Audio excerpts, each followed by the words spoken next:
Welcome to the Crossroads Podcast, the PlayStation voice of Boss Rush Games. I'm LeRon Dawkins, the hashtag PC Muscle Race boss of Boss Rush Games. And I'm joined by my fellow cohorts, the Typo Queen, Nellie Lott. Hello. Our very own PlayStation Doctor, Austin Campbell. Hello. All right, and joining us in the fourth chair tonight is the Boss Rush boss man himself, which means the mini boss, myself, we're going to have to duke it out one of these days. I don't want your job. I just want to see, who's got the better chops. Welcome to the show tonight. I don't want to hit an old man. Oh, wow. Here we go. Wow, we started off strong tonight. Wrong, boy. I actually look younger than I am. I am not that old. which makes it, I don't know. I don't know my own strength. What if I break you? I know you got those muscles, but you know what? I'm a big boy. I can probably take it. it's just one of the muscle suits that they sell at the costume store. You just stick it underneath your shirt. It's all fake, guys. It's all fake on that Twitter. Now does Corey get to use a walker as well, or only LeRon gets the walker? I know, because Corey's got some rickety knees right about now. Gosh, dude, so, let me tell you, man, my knee. It doesn't hurt going upstairs, but when I walk downstairs, I feel like my knees are just gonna buckle. Oh god, this is it. I know that feeling because it's like your knee is shaky and you're putting your full weight on it when you're going down the stairs. And your knee's like, okay, listen here, bitch. Yeah, I was trying to hurry to go somewhere today at work, and I was like running down the stairs, and I felt it. I was like, oh god, this is it. This is it. I'm gonna take the spill. Face first, blood everywhere, probably a couple teeth out on the floor, Oh, God. This is it. Yes. Hey, you'll have something in common with the starting quarterback of the Dallas Cowboys. So you'll have something in common. Well, It'll be all right. Yeah. Well, my foot's not falling off. My knee just hurts. So. Yeah. Do we have any updates on him, by the way? Like, do we know what's? He's out. He's out. I mean, I know he's out, but have they fixed him? Yeah, they started surgery like the day after, I believe. Like I think they did surgery that night. Yeah, like they got on it quick. Man, do you know the type of drugs I'd be requesting after that injury? God, that just sounds so bad. I wouldn't be. I'd just be like, cut it off. Just do it. It's already halfway there. I'm requesting those drugs now. I saw the replay and I immediately had to curl into a ball in the bed. I heard Dak Prescott got injured. I'm like, what happened? I looked up and I was like, I'm gonna type it in and look up an article like an idiot, not realizing that it's the age of videos, and the first thing that popped up was this video of his leg just going. I'm like, oh god. My sister's a nurse, and she told me about it. PlayStation Podcast, everybody, welcome. Yep. Welcome. It's all blood and guts here. Oh god. Right. And feet. Beyond that, though, it's election night, and right now, at the time of this broadcast, a lot of polls have already closed. This week on the Crossroads Podcast, we are trying not to show our White House anxiety.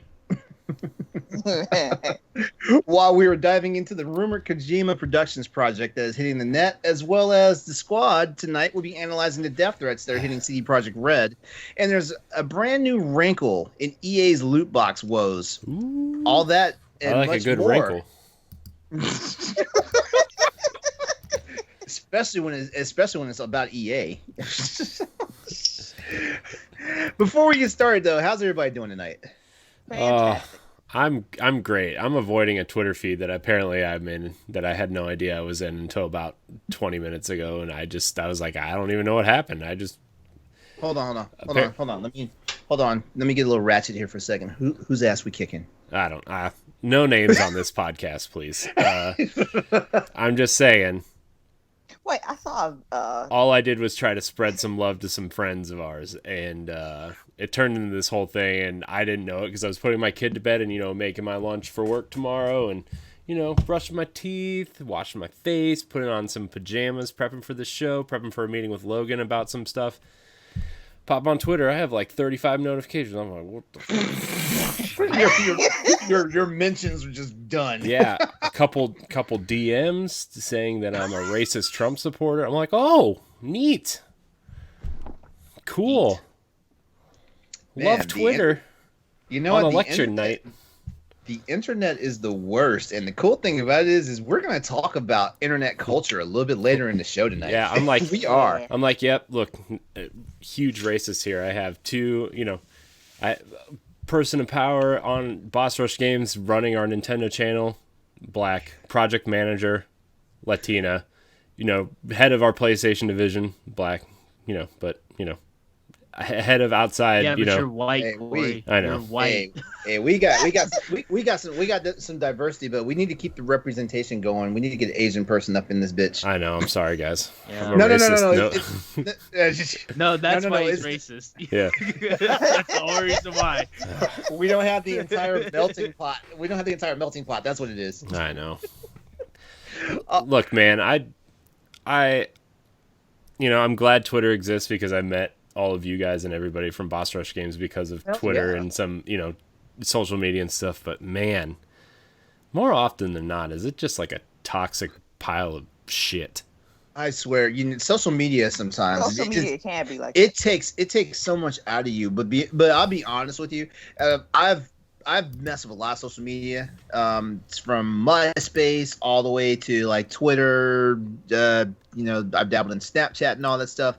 And I feel like I have the best like connection experience on Twitter. Now that might be because like like folks like looking at thirst traps or whatnot whenever I post pictures. I swear to you, I'm you not really doing got to it stop on purpose. doing that, man. I'm tired of like getting all these notifications that Ed liked a picture of yours. Okay. You know what's funny? You know what's funny? I was talking to Ed this morning about some stuff, and I was like, like it's easy to tell when someone has your notifications on because like I could get up at like 5:45 in the morning, post good morning, and within 12 seconds I've got like 7 likes. Yeah. and you know what? Ed didn't have a single word to say. you're popular. I'm trying to be like LeRon when I grow up. We love you, Ed. Hey, don't be like me. I'm a nerd.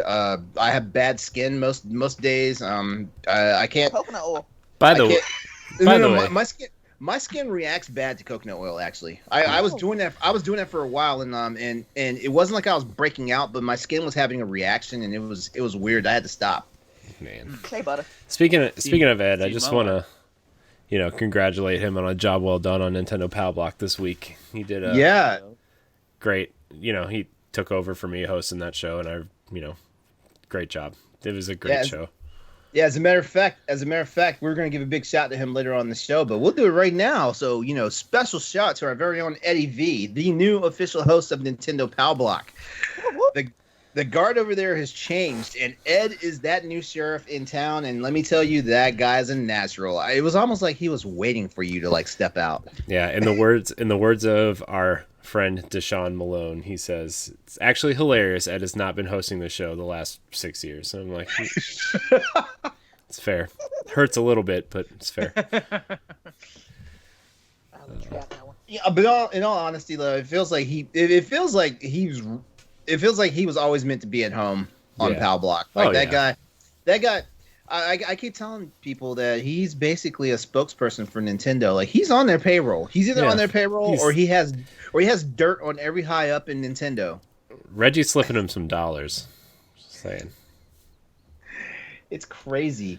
All right, let's do some housekeeping. How do you think he affords all those games? Right? Man, it's crazy. I mean, he's probably got 4 copies of Age of Calamity, even though that game's not even out yet. Ed, come on. Early access. No, I heard the way If he's got extra copies, Yeah. he better show the love. But no. Like on Pal Block, like I was listening to him, and he was talking about all this stuff, and I'm like, wait, how do you know all this stuff about the game? The game's not even out. Well, you got all that from the demo? Mhm. I have the demo right now, and jeez, you're telling me about some stuff that I didn't even know was available just yet. It's crazy. Like he's got uncanny insight into Nintendo. It's crazy. Yeah. As much crap as we give him on every other subject about video games, his Nintendo is just If I need, I tell you what, if I need someone for a trivia night and Nintendo's the topic, like Ed's gonna be on the team. Yeah. Mm-hmm. Just like how you guys would want me for Star Trek. Live I long won't and be at prosper. a Star Trek trivia night. I can do it. I won't either. That's what they do, right? This? Yeah, that's it. Yeah, I did it. I nailed it. Nailed it. Yeah, you did it with the correct hand too. I watched that first movie. I liked it. Speaking of, You talking about the motion picture? Wait, which one are you talking about? The motion picture? Or you No, I'm about... talking about the reboot, remake, Oh, whatever one. the Abrams ones. Okay. Yeah. I liked it. It was good. I didn't watch any of the other ones, but I liked that one a lot. I'm like, man, that was a good time.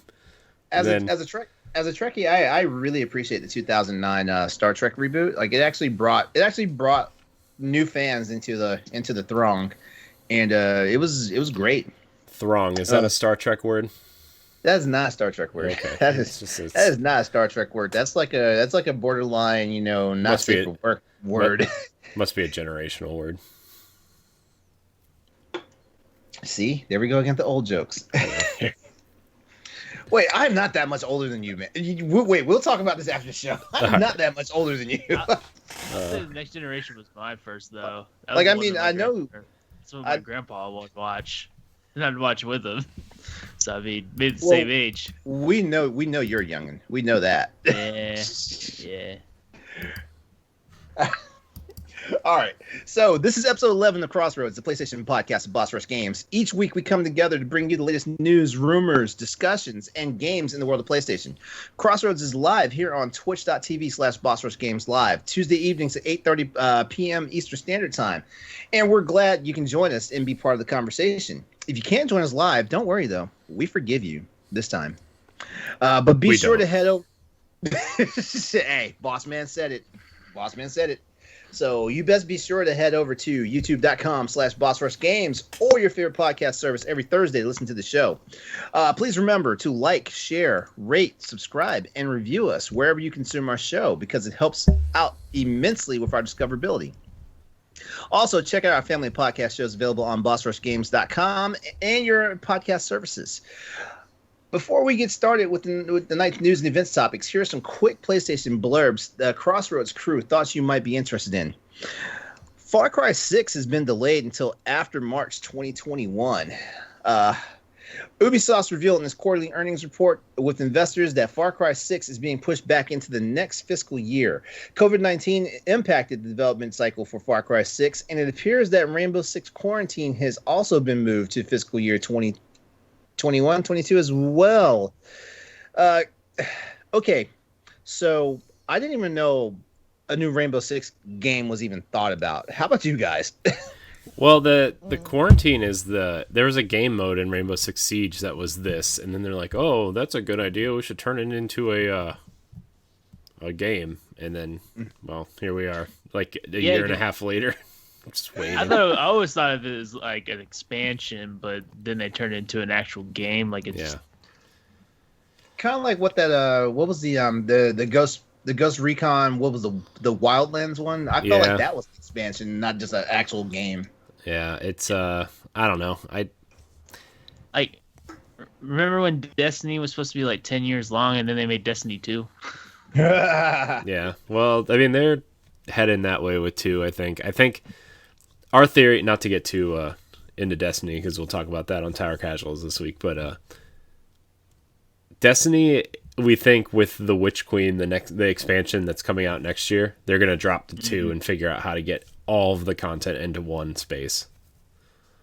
From Destiny 1 and 2? Yep, because they're bringing back a raid, the Vault of Glass, which was the very first raid from Destiny 1. They're bringing it back in the spring, and they're bringing back more locations from the first game, and just a lot of that content is coming back in small forms. So that's our prediction. Cool. That makes sense, actually.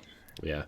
Plus, like they're our theory is they're rebuilding the engine for whatever comes after these few expansions, so that they can kind of compress everything and put it all in the game, because they've announced 3 expansion packs: Beyond Light, Witch Queen, and Lightfall, and we think that they're going to try to once Lightfall is over and whatever the next continuation of it, like Destiny's just going to keep going, and they're going to try to get it all in so people can play from start to finish and not feel like they missed anything. We're kind of in that stopgap right now. You know what? That's a good strategy though. I kind of like that idea, honestly. Mm-hmm. I do. Yeah. And I think it'd be a good thing for Destiny fans to be able to do that, just because, like, I don't know, people have been there since the beta in Destiny 1. It's just been I don't know, it always feels like they're almost there.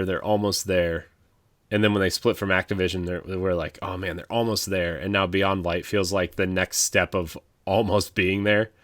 And I don't know. We'll talk more about it on Tower Casuals, but they're close. They're close.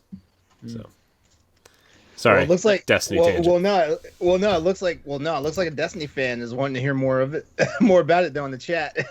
Well, if you want to hear more, you can listen to Tower Casuals, our Destiny podcast, on Thursday nights live or on Friday nights on your podcast service of choice. And YouTube. All right. Yep. Like, subscribe, share. Our next blurb is about Demon Souls. The second gameplay trailer is now live on YouTube. Sony has dropped a new gameplay trailer for Demon Souls. As you may already know, Demon Souls is a PlayStation Studios and Bluepoint Games remake of the PlayStation Classic. Entirely rebuilt from the ground up and massively enhanced, this remake introduces the horrors of a fog-laden dark fantasy land to a whole new generation of gamers. Those who faced its trials and tribulations before can once again challenge the darkness in stunning visual quality and incredible performance. And as I've said before, like, this game was balls-crushingly hard, so I'm really going to have to think about if I want to play this game again. Because when I say play this game again, I only literally played like 5 hours of the game. Like, it was enough to make me say, time to trade this game in. Yeah. Now, here's something that was kind of unexpected and out of the blue. Sony is reportedly ready to close on buying Crunchyroll for nearly $1 billion. Yeah. Sony has negotiated exclusive rights to bid for the streaming service and its 3 million paying subscribers earlier this year. And the two companies have now entered into final negotiations. Although the asking price is unclear, tech analyst Nikkei notes that Sony could end up spending more than 100 billion yen on the company, which is around $957 million. Crunchyroll currently is owned by the U.S. telecoms giant AT&T, which has reportedly been looking to offload the streaming service for a while. Mm-hmm. Like I said, that one was out of the blue for me. I couldn't believe I was hearing it, but in all honesty, AT&T has been kind of trying to shrink away. Like, they got DirecTV, and it looked like for a while they were going to acquire Dish Network, but that didn't happen. And they've been shrinking back a lot of their services. I'm not sure if they're trying to stay in telecommunications and digital television, or if they're just going to go back to just telecommunications. So that was really caught me by surprise. You guys? Yeah, I mean, yeah. Oh, go ahead, guys. Sorry. I was gonna say that. Do you think that Sony was trying to get on the Rocksteady stuff and the Warner Brothers game stuff, and whenever AT&T decided, nah, we're gonna keep it now, but hey, we'll offer you Crunchyroll instead? Maybe that's how it got their foot in the door. It's a good prospect, actually, in all seriousness, and weren't we talking like back on episode 5 or 6 about how like Sony needs to start like gaining some momentum on gathering studios and stuff like that? Just imagine if Crunchyroll becomes part of the PlayStation Entertainment like umbrella, then you actually have another option to actually have a PlayStation console in your living room or your bedroom and stuff like that, because you have another avenue where you can actually watch stuff like Crunchyroll and whatever it adds. This is like having like HBO Max, for example. Yeah. And it being exclusive to your console. Like, it's crazy. Yeah, it's plus, like, if you're trying to get people to buy into, like, maybe you add it to your PlayStation Plus subscription, or you know what I mean, or even your PlayStation, to get people into PlayStation Now, maybe you add it to that, because that, I mean, if they're trying to compete with Game Pass, that's like an easy kind of hey, for $15 a month, you can get PlayStation Now and Crunchyroll, Right. So. Skeleton Jack in the chat asked, don't they own Funimation? Crunchyroll and Funimation are two different services, and I don't think Sony owns Funimation. As a matter of fact, I'll take a look at that real fast. Fact check. Funimation. They get Snopes on it. Gotta get Snopes on it. Oh, wait. Parent company, Aniplex and Sony Pictures Television. Oh, snap. Sony might be trying to go for a monopoly on this one. Hey! Sony owns anime. How long do they just call it Sonime? You know what? Now it makes sense now because I'm a big Ghost in the Shell fan, and I thought that was a big deal when they got the newest season of Ghost in the Shell, and actually they're projected to have like the next 2 seasons of Ghost in the Shell now. It makes sense now if this is what they're going for. So wow, good get on that one. Yeah, Sony. All right, and our final blurb is talking about Cyberpunk 2077, our favorite topic here on Crossroads lately. Yes. It was never in development. It's over. 2088. That was funny. That was a good one. Just a quick little disclaimer. I promise you, like we're not Cyberpunk 2077 and CD Projekt Red fanboys here, but right now, like the news cycle for gaming right now, it seems to be dominated by stuff. This guy, we need to ban him for the chat for a night. Did you see that? Did you see that meme going around with what's his face from Deus Ex? It says me waiting for Cyberpunk 2077, and then underneath it says year 2088. No, I did not see that one. Yeah, it was pretty funny. Yeah. But 2108. Yeah. Cyberpunk 2077's latest delay could be due to current gen consoles. It's kind of old news right now because there's been other stuff about Cyberpunk 2077 dominating the news cycle right now. But according to sources, Cyberpunk 2077 is ready on the PC and plays well on the next gen console. So PlayStation 5, Xbox Series X, Xbox Series. What's the small one? S. Yeah, my bad. It's only like the other system I'm supposed to be getting, but yeah, whatever. With the current gen console versions currently being worked on after the game's most recent delay. CD Projekt Red also says there should be no knock-on delay to the game's expansions, meaning that there will not be a staggered process with the expansions if and when expansions are coming out, which means everybody gets at the same time, which is good because there's a lot of games out there that they favor either the current gen versus the new gen or vice versa, new gen and then the current gen. It's kind of weird, but that's how it happens in the gaming world. And Arsenal X podcast had a wonderful discussion about the landscape of video game consoles, and man, Jesse and Josh, they were actually laying down some serious knowledge about how the consoles are getting more and more like PCs. The hardware is getting more and more like PCs. So eventually we're going to come to a point where it's either going to be all games as a service, or we're actually going to be just getting like basically the PS5 when the PS6 comes out, it's just an upgrade to the PlayStation 5. Stuff like that. I mean, that's what the Series X is, right? Like it's basically a modified Xbox One. Like, I mean, they've come out and said as much as like, we want to blur the line of generations. We want, games to run on both platforms for a couple years. And granted, Sony's kind of doing the same thing without actually like making it a bullet point, right? But like, they're like, even the Xbox One and the Xbox Series X and S are going to have the same interface, the same user interface, the same store, the same user experience. So I think that could confuse some people, but I think overall as people who are really ingrained in this and like really kind of like uniformity, at least in my perspective, like I like that I can just turn on my Series X when I get it on Tuesday and just be like, man, I know where the store is. I know what to do. I know where to go. I can just put my games in. They'll just run better. They'll look better. Oh, this one's optimized. Cool. So, Yeah. All right. So because we've already uncorked the whole CD Projekt Red and Cyberpunk 27 thing, we've got a little bit more to touch upon a little bit later in the show about that. But before all that, to get the scoop on all the blurbs here that we provided tonight, links have been provided in our Twitch stream chat. Go check them out and then continue the conversation with us over on our Twitter page. Our handle is @PS_Crossroads. Now, guys, it's time to actually talk about the real news. You guys ready? Sure. Okay.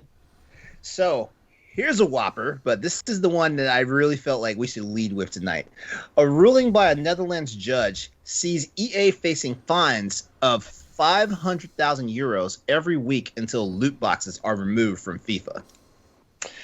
We spoke about this last week, but actually it was on the other side of the world. Canada had launched a class action lawsuit against EA for FIFA's handling of loot boxes here.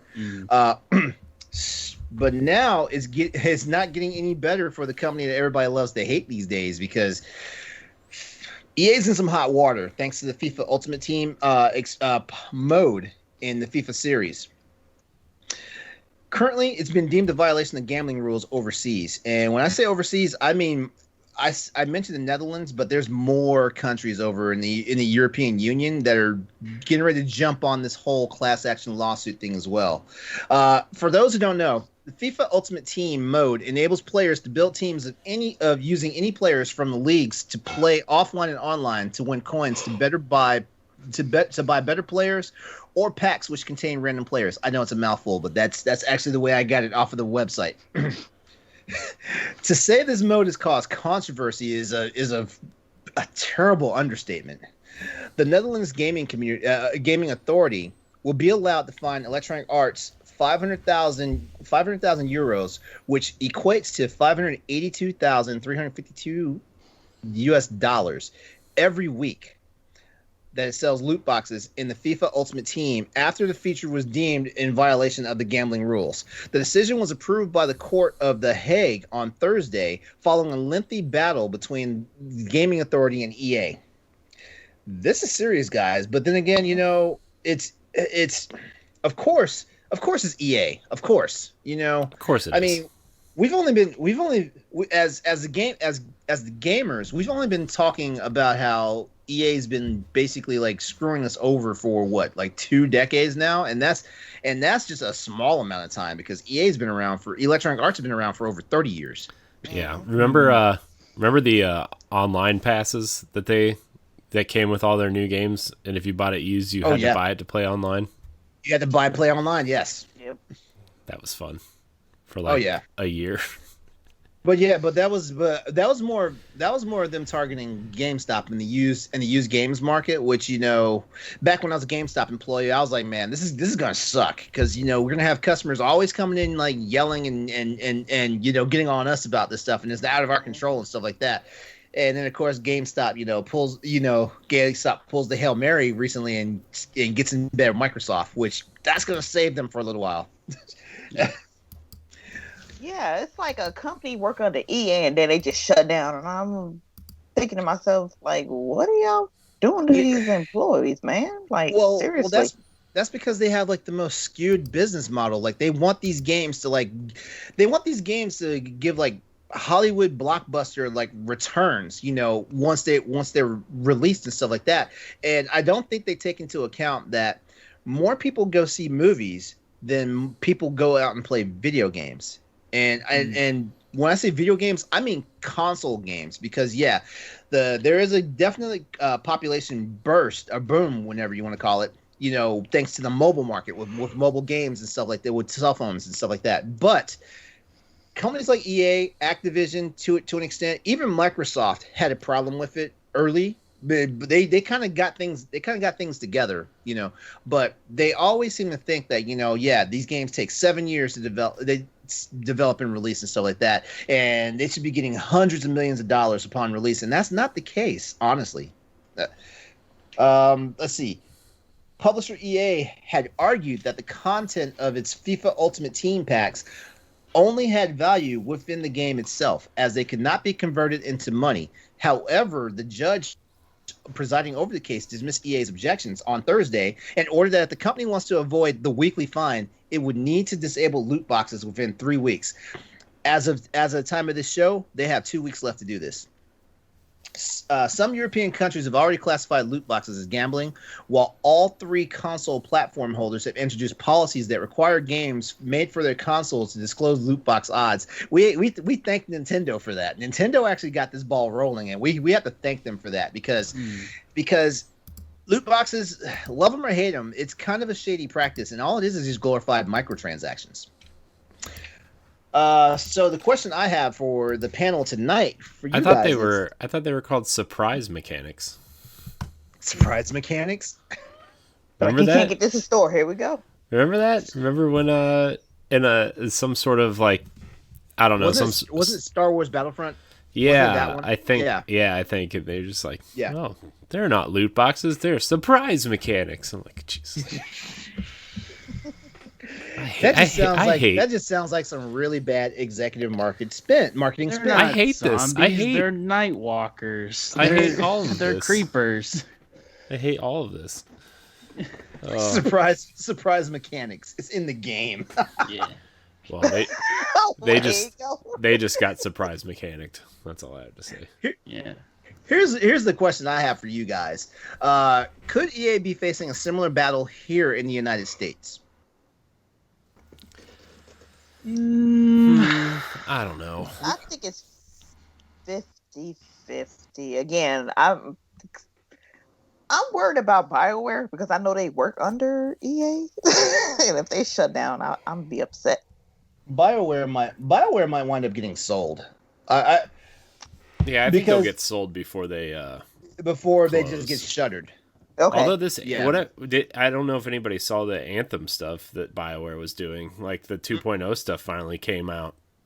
And I heard they were planning on relaunching it, but I don't know the details.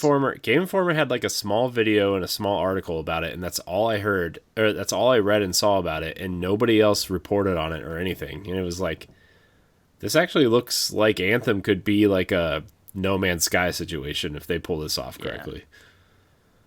So I don't know if the USA will ever really get involved, just because it's capitalism and it's free game, and if you should be. I mean, we have a whole city dedicated to gambling, so I mean, come on. Yeah. To me, I don't think it will. I definitely hate them. Like, I hate these kind of loot boxes. I think loot boxes are fine when it's just random skins or random things that are like clothing in the game, but when it actually improves or apprehends you from actually playing the game well, that's when it sucks. Yeah, when it goes under a definite pay to win mechanic, that's when it just feels bad, because there are people who have disposable income that they can just go ahead and plop down an extra like $200 on their game after paying for the game to get all the stuff they need and stuff like that. Versus there's a lot of people that are very, I'm going to say, noble to the fact that they will run the free-to-play model to death if they have to. That will be the hill they die on, because it's like, I already spent this amount of money on the game. Why do I need to spend more on it when I know it's in the game and I'll get it eventually? Stuff like that. And of course, these are games that this might be the only game that these people play. There's a lot of people that only play FIFA, like they only play Call of Duty or they only play Madden or whatever. Mm-hmm. So that for us, we might spend we might buy 4 or 5 games a year. They might spend $100 or $200 just on extra on stuff that one on that one game. Yeah. And if it still doesn't improve anything on what they're doing, then I don't know. It's a shady practice. I think European countries are at least a little more harder on it than America. I don't know if America will ever get into that. If they do, it'd be surprising. I think that would have to end it pretty much, because if America gets involved, it's like, it's over. I feel like ultimately it all depends on which senator or congressperson gets a wild hair up their ass to do it. Yeah. Yeah. Meanwhile, I'm still rooting for sports gambling to become legal. In my state at least. Oh, I was about to say, move to Louisiana. Apparently, it's on the ballot. Yeah, it's on the ballot, but I think it has to be voted like twice or something. It's not even on the ballot yet. It hasn't even been on the ballot once. Yeah, it's like a proposal right now, if I'm not mistaken. Yeah. Yeah. I'm trying to win money. That's Nellie, the one way I can gamble and know I can make money. Nellie, how about you? You think the United States might help get EA in some more hot water? It depends. I'm kind of like with Austin on this one. It's up in the air. Yeah, I'm kind of in the same mindset there. Corey? I mean, man, this is all I can do. This is all I can do.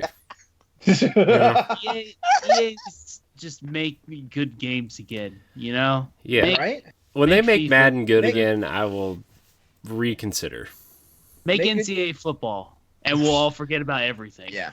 Make good games, make games that we care about, and stop going into the skewed business model that if your game you release and it doesn't sell X amount of units, or if it doesn't make X amount of dollars, stop that, because there is always look at all these indie titles. A lot of indie titles would kill to sell like 200,000 copies of their game, would kill for it. And sometimes they never see that. But they keep going and they continue the passion. They still wind up bringing stuff to the bottom line. It's. I've said this before. Publishers, for the most part, need to actually listen. About 60% of the time, you need to listen to your customer base and stuff like that. We will actually let you know what we want. Now, yeah, there is a fringe group out there that just want the entire universe. They want that, and it's unattainable sometimes. But for the most part, a lot of gamers are realistic. All they want are good games, like we said a moment ago, and all they want is quality titles, like we said a moment ago, and they just want to have the fun factor. They want to be able to enjoy the fact that they spent $60, coming soon $70 on these games, without having to pump an additional $250 on there. I mean, we've kind of forgiven you guys for seasons passes and DLC and all that stuff. We've forgiven you guys. We understand it's kind of the nature of the beast now. We get it. What we don't like is when season passes and DLCs are just your excuse to finish your game that you pushed out on us early, stuff like that. But there you have it. Once again, that's LeRon's TED Talk for the night. So we're just going. So unless we have a little bit more to say about EA, I mean, hey, like pound them into the ground. Force EA to understand. We said it here. We say it here almost every week. Like, these companies are not our friends. They're going to try and make money. We say that all the time here. But at the same time, you can't grind us into a pulp just because you feel like you're missing out on something, because you already got our money. Yeah. And can we get another NBA Street? Okay, that's all I wanted to ask. Honestly. Yeah. SSX. Give me my snowboarding game series back. Yes. Man, SSX is very good. I miss SSX. EA could honestly be my favorite developer if they would just go back, wind the clock back like 10, 15 years ago and make what they were making then. Like, those games were... I felt like they were digging themselves out of the trenches a while back. Like, it wasn't even like maybe like 7 or 8 years ago. I felt like they were rebuilding their reputation. Right now, Activision is doing a better job rebuilding their reputation than EA is. Yeah. Yeah. That's saying something. Yeah, right? Right? The guys with Call of Duty don't seem like that bad anymore. Yeah, for real. All right, so we're going to move on to our next topic, and I think everybody's going to like this one. Details for Final Fantasy 16 have begun pouring in with an introduction to the world and its characters. Over at the PlayStation blog, it has been just a nice little celebration, brought to us by Naoki Yoshida from Square Enix. A teaser website has been launched by Square Enix for the upcoming Final Fantasy 16, and it brings with it a lot of new information and artwork to introduce you to the world and the story and the world. It finally happened. I've been doing so good. I get better and better at this. I finally got tongue-tied. We're halfway through the show. Jeez. Don't worry. I'm a good host somewhere. All right, let's try this again.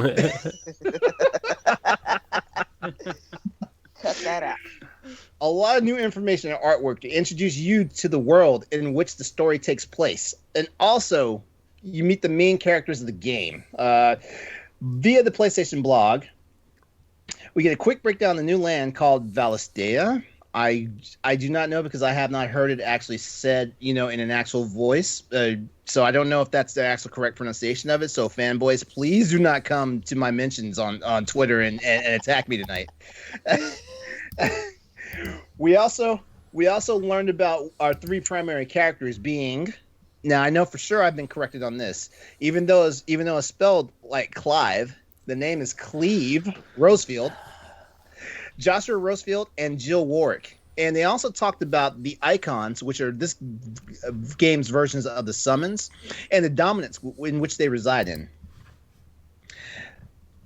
As it stands right now, the next major announcement for Final Fantasy 16 will be next year, with the game also slated for release on PlayStation 5 in 2021. We don't know the details of it yet, but we do know it's a PlayStation limited. We know it's a PlayStation exclusive, but we believe it is a limited exclusive. So probably similar to what's going on with the Final Fantasy VII remake. They'll have it for a year, and then it'll probably trickle down to the other systems. So let's talk about this.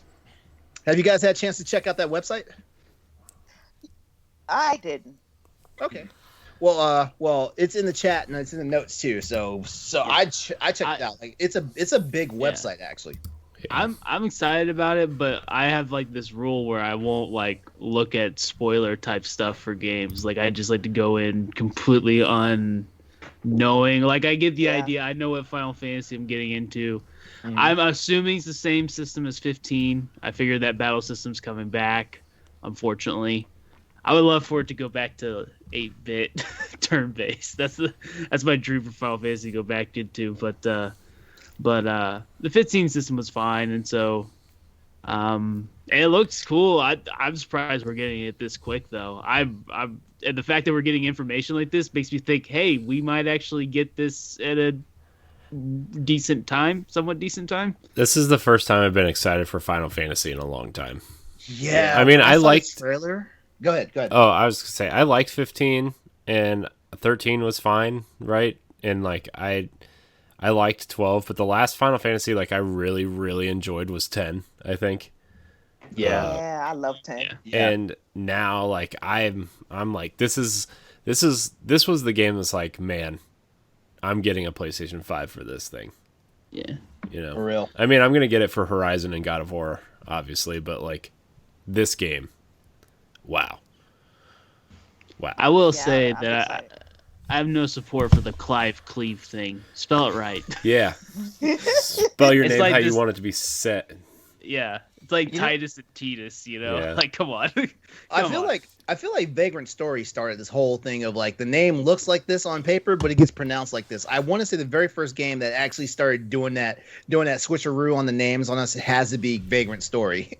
Yeah. I mean, to be fair, my last name is not spelled how it sounds, so it's fair. It's fine. I still say it's not my fault though. I didn't pick my last name. Change your name, Corey. I'm going to.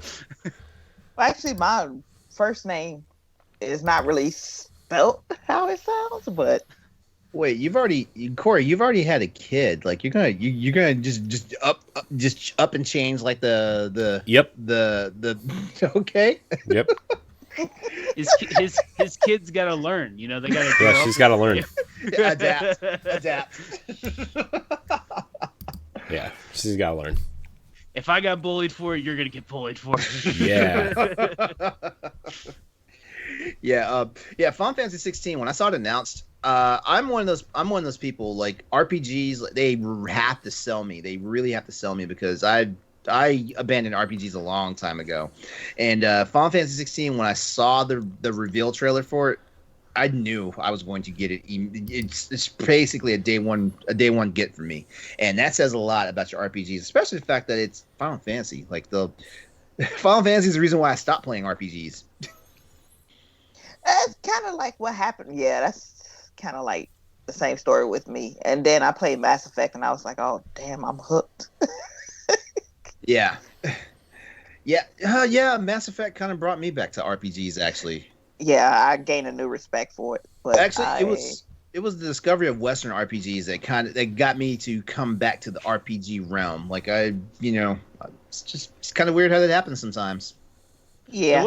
The Western RPGs are definitely still interesting. I've never hated them, but it's the turn-based RPGs, the old school RPGs that really like hook me. Like you can make, like a small developer can make that type of game, and I'll be more interested in that than I will be just another Western RPG that we get. Mm-hmm. We get 3 or 4 big ones every year, and I don't play half of them because they're too huge and don't have time for them. Nah, Master RPG. That's Dragon Quest. Right? Dragon Quest, yeah. Not Dairy Queen. He's talking about Dragon Quest. I had to stare at it for a minute. I'm telling you guys, like, join us in the chat when we're live. You get to see some interesting stuff in the chat, and you get to hang out with us. No, we're not talking smack about Final Fantasy VIII tonight. Are we supposed to be talking smack? Usually every week we do. Okay. Dragon Quest, not Dairy Queen. I don't hate 8, but I don't really like 8 either. I was not a fan of 8. It was just something. It was just something about 8, and the crazy part is, like, it was a graphical overhaul because Final Fantasy 7, everybody's arm was like one long appendage, Right. There was no distinction. Final Fantasy 8 was actually a graphical overhaul for the series and stuff like that, but there was just. What killed it for me was the 90210 type story. That's what killed it for me. I don't know why they didn't keep that same art style for 8 like they did 7.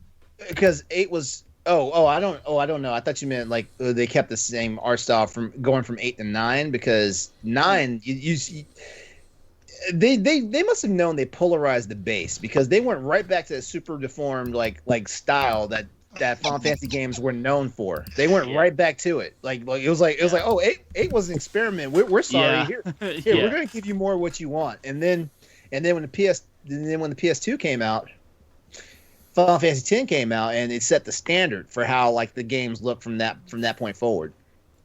It's like I love 9. I love 9 too. Yeah. I didn't play 9 because 8 left such a bad taste in my mouth. Oh man, you should go back and play 9. Yeah. Is it for sale right now on the Switch store? If it is, I may buy it. I don't know, but the current versions have like the fast forward stuff and like the easy mode where you don't have to grind and stuff. It's like, it's worth it.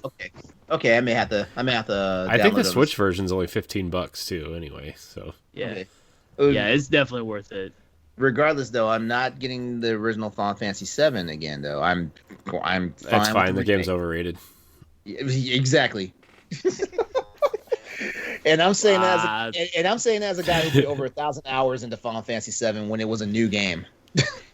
I played 8, 9, and 10 before I played 7, so I don't.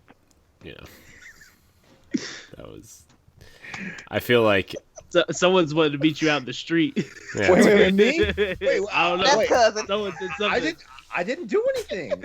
That's cousin. It wasn't me tonight. Might be Corey. It might be Corey about 7 though. Cloud's stupid.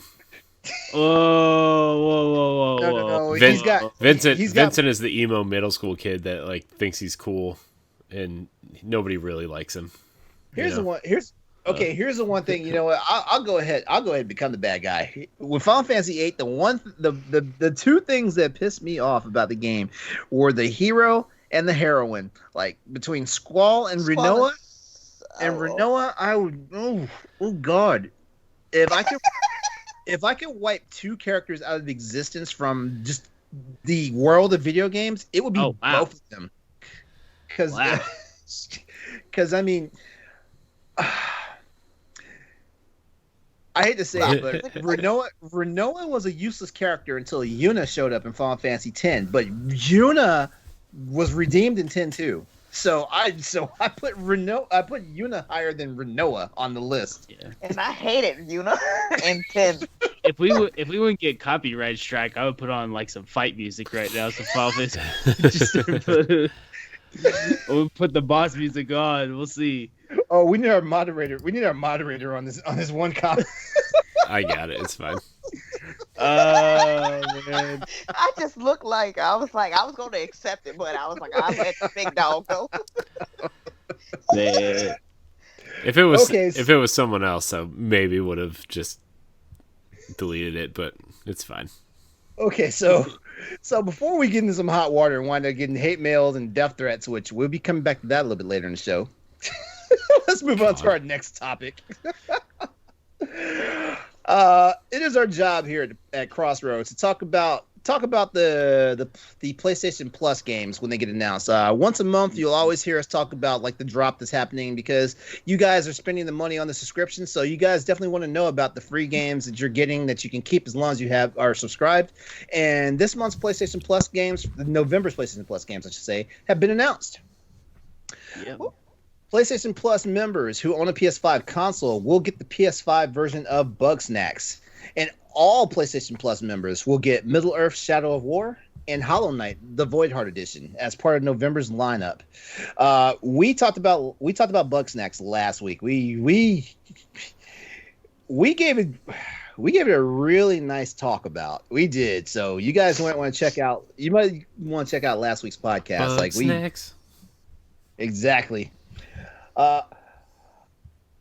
Okay, so just to recap, Bugsnax will be available as a PlayStation Plus game, and it's now confirmed that the first-person adventure from Young Horses is a launch title. In Bugsnax, you play an investigative journalist who has set out to explore Snacktooth Island, the home of the legendary half-bug, half-snack creatures called Bugsnax. The PS5 version of Bugsnax will be available to PlayStation Plus members beginning on Thursday, November 12th, launch day, and will run until Monday, January 4th, 2021. So you officially have 2 months' time to get that game, enjoy it, and things like that. Because after that, it will no longer be a free title for PlayStation Plus. All right, I'm just going to throw quick links up for Middle-earth: Shadow of War because you guys have already know about those games. Those are PS4 games. It's kind of interesting though because this kind of confirms our theory that we're going to get 2 PS5 games and 2 PS4 games every month. And for play, yeah. So are we going to get that second one at launch? Is that when they're going to announce the second PS5 game? It'd be cool. But then again, if we only get the one PlayStation 5 game, I think the PlayStation Plus collection has us covered. Yeah. Because details were revealed on the new details were revealed in the PlayStation Plus collection. And PlayStation Blog hooked us up on this one. PS5 console owners with PlayStation Plus will be able to redeem and play a curated library of PS4 games that defined that generation. Available on November the 12th when PlayStation 5 console launches in the following territories: United States, Japan, Canada, Mexico, Australia, New Zealand, and South Korea. And then later on November the 19th when the PlayStation consoles launch throughout the rest of the world, including Europe, the Middle East, South America, Asia, and South Africa, we're getting a robust collection of 20 titles, 10 from Sony Worldwide Studios and 10 from third-party studios.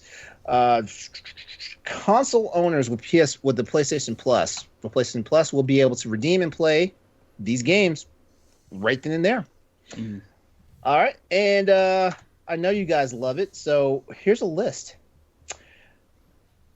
Bloodborne, Days Gone, Detroit: Become Human, yes. God of War, Infamous: Second Son, Ratchet & Clank, The Last Guardian, The Last of Us Remastered, Until Dawn, Uncharted 4: Thief's End, Batman: Arkham Knight, Battlefield 1, Call of Duty Black Ops 3: The Zombies Chronicles Edition, Crash Bandicoot Insane Trilogy. That's nice.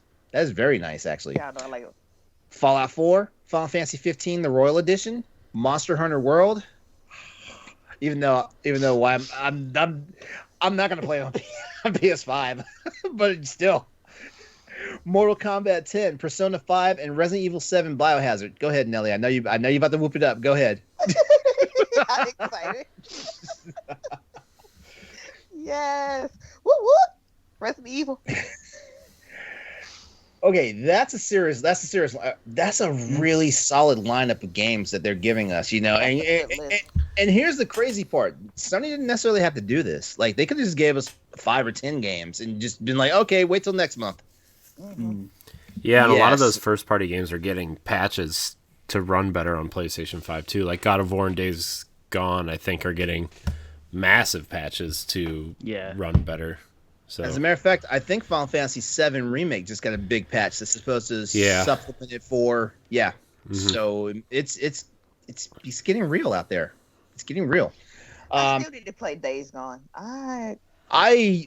I missed it on PS4, so I'm going to be glad to play it on PS5. Yes, same here. Yeah, as a matter of fact, that's why I bought 2 years worth of the PlayStation of PlayStation Plus subscriptions. Like, because when I heard about the PlayStation Plus collection, I was like, okay, this is a no-brainer. Like, I mean, like I'm basically getting a boosted library of games while we wait for actual PS5 titles to come out. Because there's a lot of games. Like when I shifted from console gaming to PC gaming, there's a lot of games I missed out on. Like I really picked and chose. I don't know. Words. Like, no. Like I'm only a writer, you know. Hey, spell check and grammar check are what keep me alive these days. Well, Grammarly be failing me sometimes, though. I need to talk to them. I know. Is it I before E after C or what? Okay, so as has been expected with being a PlayStation Plus member, once you redeem a game from the PlayStation Plus collection, you can keep the games for as long as you're an active PlayStation Plus member. PS4 games redeemed from the PlayStation Plus collection and played on the PS5 console will see benefits such as increased loading speed and improved or more stable frame rates with the PS5's Game Boost. So, some of these games actually, I take it back. I want to see what Monster Hunter World looks like, you know, once it hits the PS5. I just want to see. Because I want to be able to compare it to like the performance of my PC. So I want to see it. So I'm curious. But I would love to see faster load times because that's the main reason why Monster Hunter on PS4 is kind of It's just the load times are forever. Okay, so Austin, let me tell you this, because you guys know I play Monster Hunter on the PC. You do? I didn't know. My solid state drive. Is it good? I thought, I literally. Do you have a podcast about that? I literally load into a zone in 5 seconds, whereas the console version, like, it usually takes anywhere from 11 to 16 seconds to load in. Yeah. So it's insane. Yeah, I have no doubt that PC probably is better for Monster Hunter, but my PC is not better for video games. Just in general. But yeah, I'm excited about all these games, and even if you don't have a PS5, make sure you get on the PlayStation app and add Bugsnax and whatever PS5 game will be on there. Because as soon as you get your PS5, whenever that happens, you'll have all these free PS5 games available to you, and that's a lot. Oh my God. Okay. I gotta have a quick moment here. I just got some news from the election. Lindsey Graham kept his seat. Oh boy. Cool. I thought we were gonna get rid. That's two big ones. LeRon, remember when we said we weren't going to let the election dictate the show? Remember that? I know. I'm sorry. I'll have Meg swap me on the wrist later for that one. I'm sorry. Oh, trust me, she'd probably slap you anywhere you wanted. Oh my God. She's lonely. We love you, Meg. Wow. Am I wrong? Hey, no, you're not wrong. This is a different type of human resources. You're not wrong. I love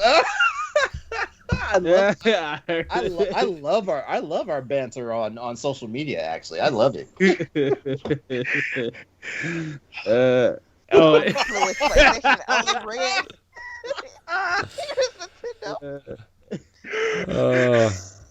Okay. I need a moment to compose myself. All right, guys, are you ready for the big topic? Yeah.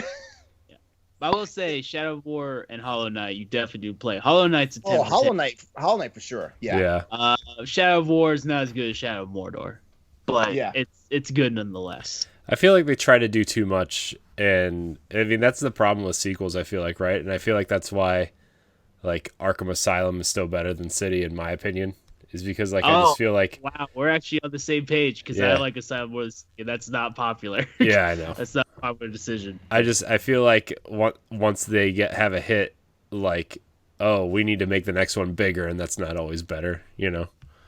Shadow of War is literally a never-ending game because you're like, just keep getting fortresses and keep killing orcs, and then as soon as you die from one orc, your whole game is ruined, and you have to start all over. It's annoying, but it's still fun because you get to ride on dragons. That's probably the coolest part of it, honestly. Yeah, but man. Definitely check those games out. But definitely cool. Hollow Knight is amazing. I feel like the Nemesis system, like, it could have been used in so many franchises. Like, I feel like that system was severely underused. Like, remember at the beginning of the generation, we were like, oh man, everybody's going to copy the Nemesis system, and the only other game that used it was the sequel to the game that used it. Yeah. I don't know why, and honestly, there's like, this is a question that maybe we'll bring up on another Crossroads, because it's something that I definitely like think about, and I would love for like an X-Men game where you have different X-Men climbing up different ranks, or even like My Hero Academia, where you have a list of heroes, they're already ranked like that, and you can have that like a Nemesis system in there. Now they'll never make a good My Hero game because they don't make good anime games. I wonder if Suicide Squad or Harry Potter or Gotham Knights will use it at all. Yeah, because that was always the big one that I thought was going to use it, was Batman. Yeah, I mean, it would make sense. It would give a little more life to all these random thugs that you're beating up, because that's kind of the dumb thing. Like in Arkham Knight, there's so many bad guys you have to just beat up, just so many useless thugs. But if you give them names and you give them reasons and backstories and stuff, it might make it interesting and say, this guy beat you, so now he has his own fortress or whatever. Yeah. But Suicide Squad could be that game. I don't know what Monolith is working on next, because we're getting a Gollum game, but it's not made by them. And then, so I don't know what Monolith is actually working on now. I'll be interested to see. Yeah. It sucks that they'll never make a good anime game. Like it never. I just saw that in the chat. Yeah, it's rough out there for anime games. That's true. What's the only good anime game? Like Persona, maybe? I mean, does that even count? I don't. Well, I'll say that, like, there are some fun games. Like, I think some of the Dragon Ball Xenoverse was pretty good. Yeah. The last one, or not 2, but the one before that, I thought that was good.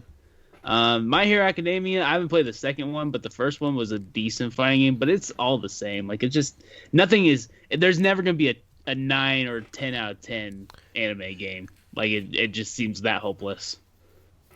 But. Oh, man.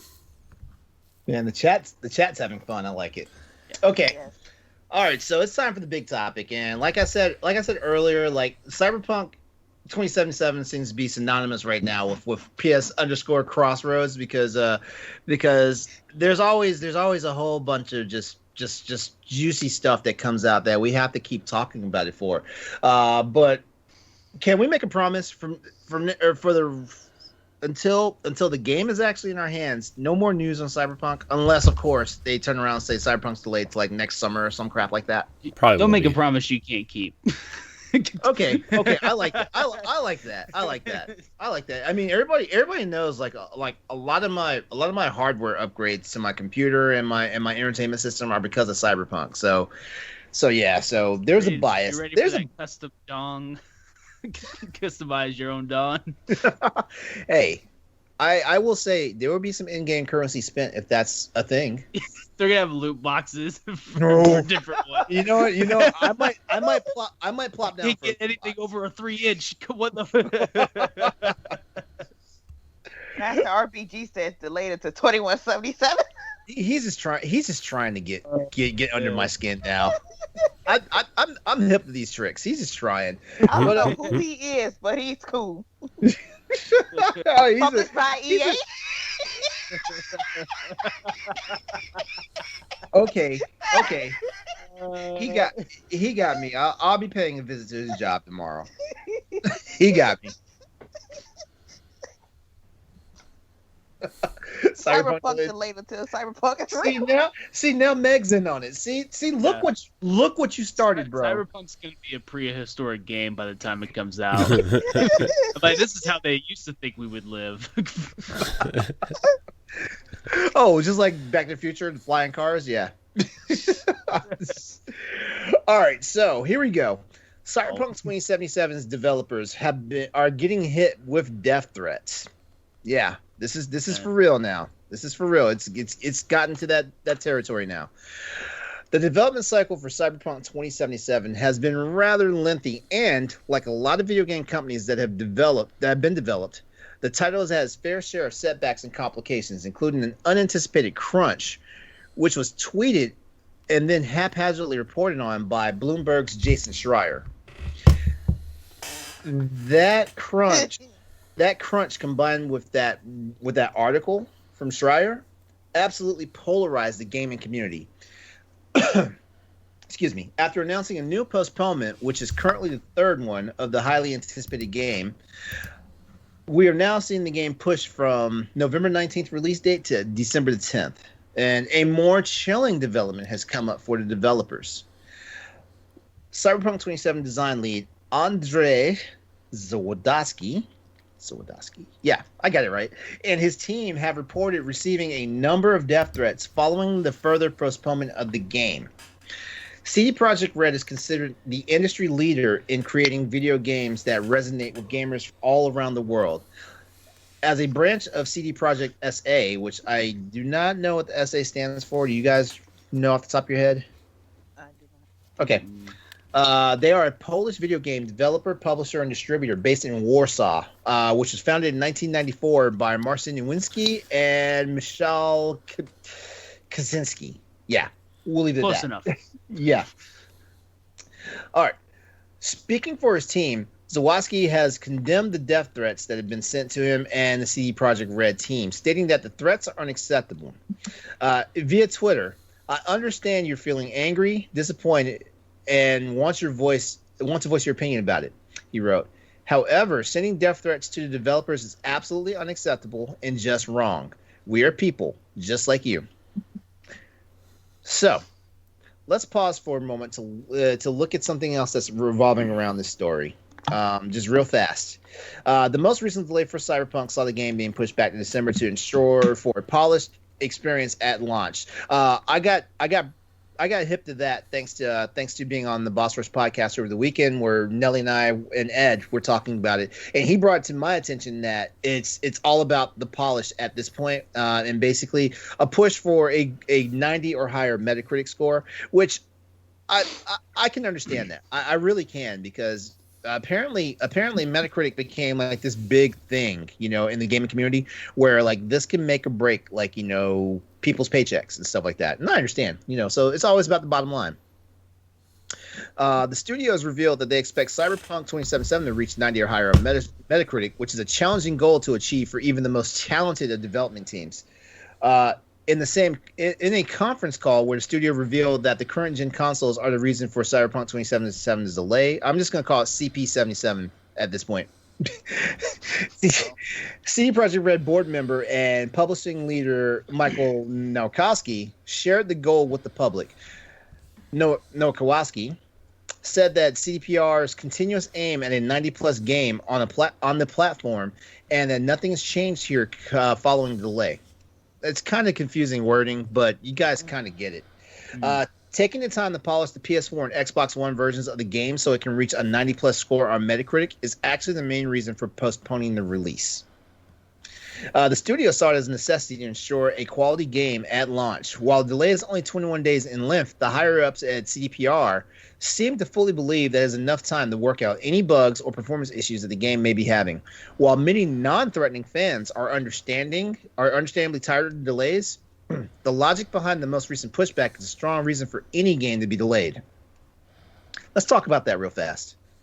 What are your guys' initial thoughts about it? Because, as I said a moment ago, I'm all for it. As a matter of fact, I've been one of the strong one of the strong voices that said, delay the game for as long as you have to, as long as we get a completed product, because I will not. I don't think I will be able to tolerate you put a half-assed product out to us and then push DLC and season passes and all that stuff to help finish your game. That's my logic. Yeah, I'm sorry. I respect it. It's like I don't want to be putting out money for something like you said that's really not finished and polished. But again, why are you sending death threats? That's like real immature. Yeah, for real. Yeah, people just suck. Like. I don't know what to say. Like, it's just like I feel like the gaming industry as like trying to like have a stance on like and this doesn't have to do with like death threats or I mean it does, but not really. But like it's like as a community, as the gaming community tries to stand for like equality and inclusiveness and stuff, they sure like have a big non-tolerance for stupid stuff. You know what I mean? Yeah. Like it's just come on. You can't say one thing and then do another. You know what I mean? It's just, I don't know. This is why this industry is like this is I don't know. The games industry itself, by its nature, is toxic. In all seriousness, it is. And we go ahead. Oh, I was gonna say, and that's why like I a lot of the people that I used to follow and a lot of the like gaming people that I used to like follow and read their stuff or follow their podcasts or stuff, I just stopped because it's all like just spewing nonsense. They're saying words but not acting on the words that they're spewing, and like that's why not to toot our own horn here, but like I like how we kind of just all kind of know that. And we all just kind of go about our ways and doing what we do and hopefully doing the best we can at this thing, and I don't know.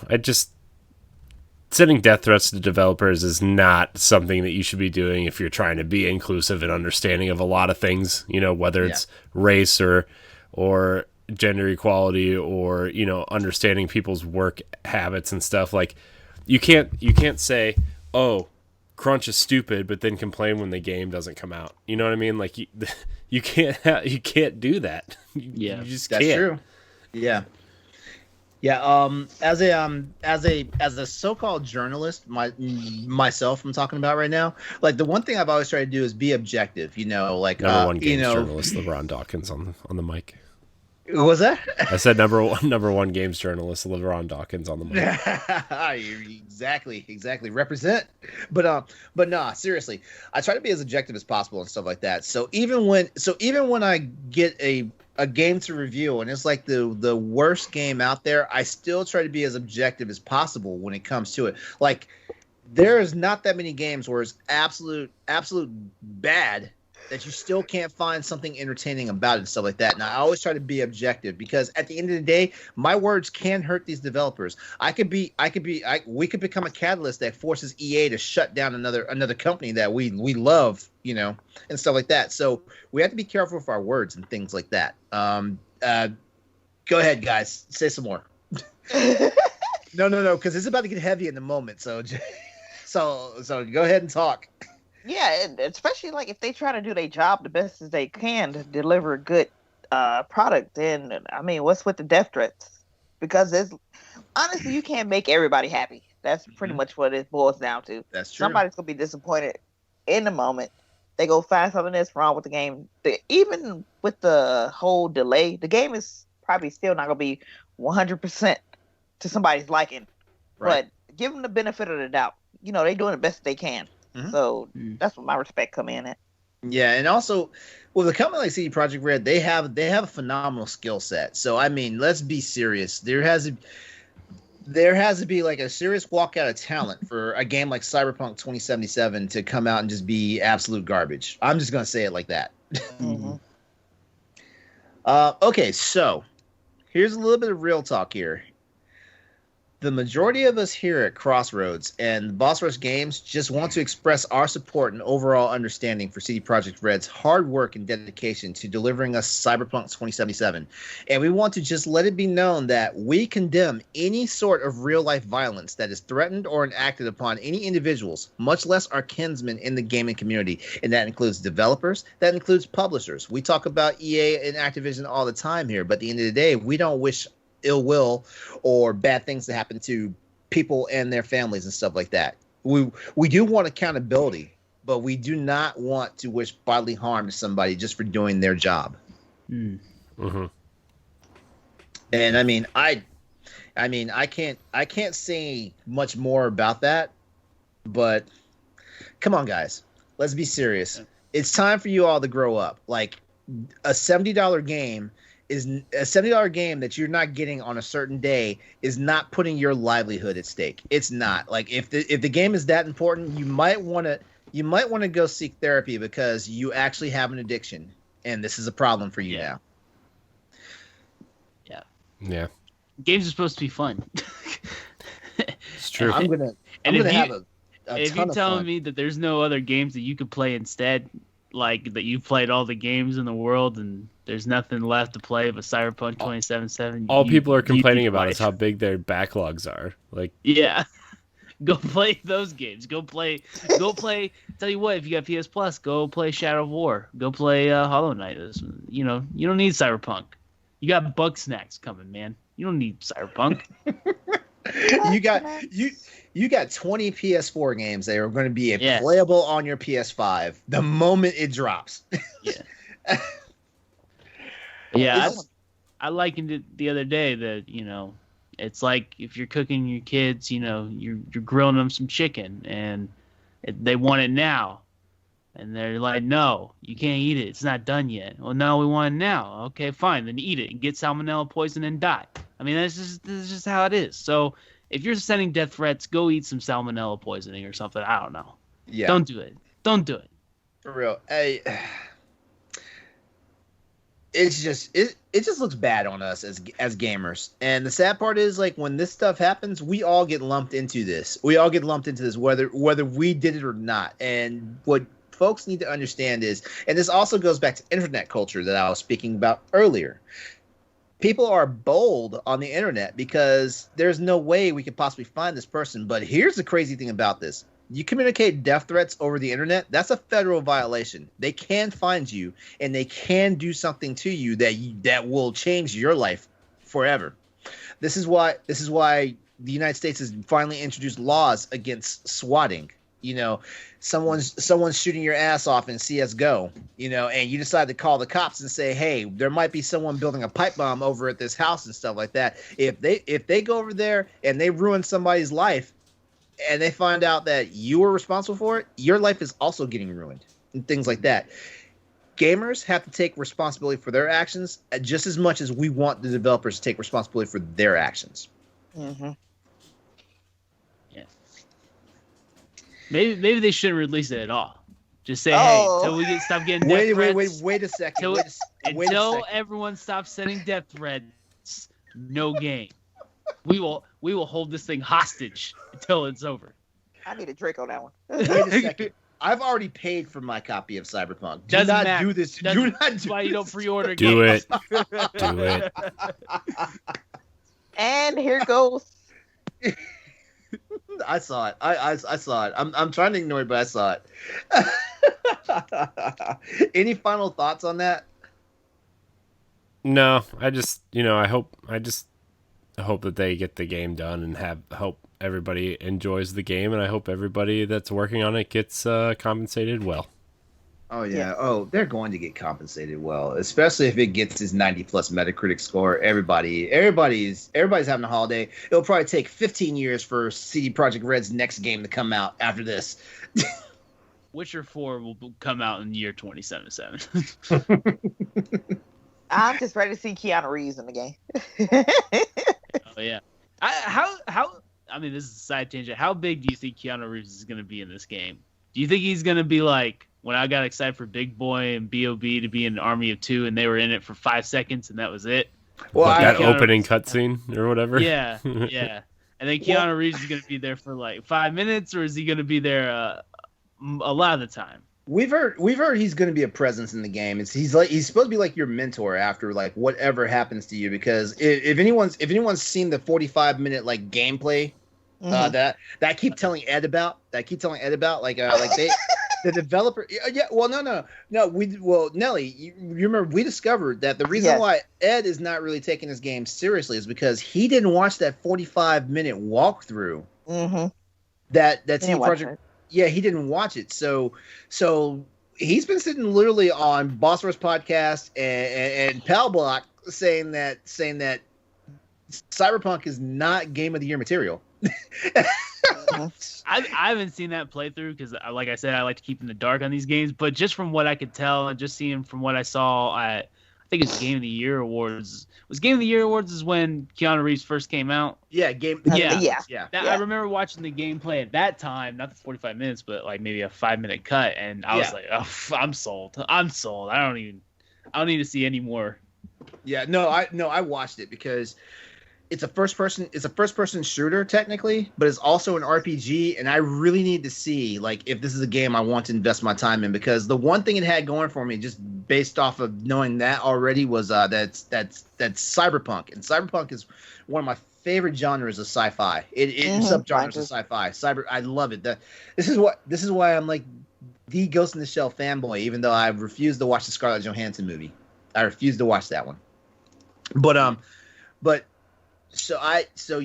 had to when they said that they were going to do the 45-minute like walkthrough to show you what the game's really about. I was like, okay, I can watch this. If this is not what I want it to be, I can move on. I don't need to worry about this game and stuff like that. And like I said, this is what Ed missed, and this is why he's not really taking it seriously. He's telling us he's taking it seriously, but he's not on the same level that most of us. I know Corey is not like super amped for it, not yet at least. He's probably wait. Are you like a? I just got accused of being a fanboy, and I'll take it. RBG though, if Sean Bean's in the game, you know he's not lasting longer than 5 minutes. You know he's gone. You know he's gonna die at some I hope point. there's like a really dramatic scene of him, and I hope his like when they rip him in half that it's just all like cyborg parts and not any human parts. Rip him apart with a mechanical dragon or something. All right, so I'm a fanboy, and you know what? You are. It's fine. I'll admit that. You know, like it's not so often that the game comes out that it's like I'm absolutely on board for it. Cyberpunk 2077, I'm on board for it. As a matter of fact, it's the reason why I've been upgrading all my hardware. It is. All right, so it's time for rumor control. Rumor control.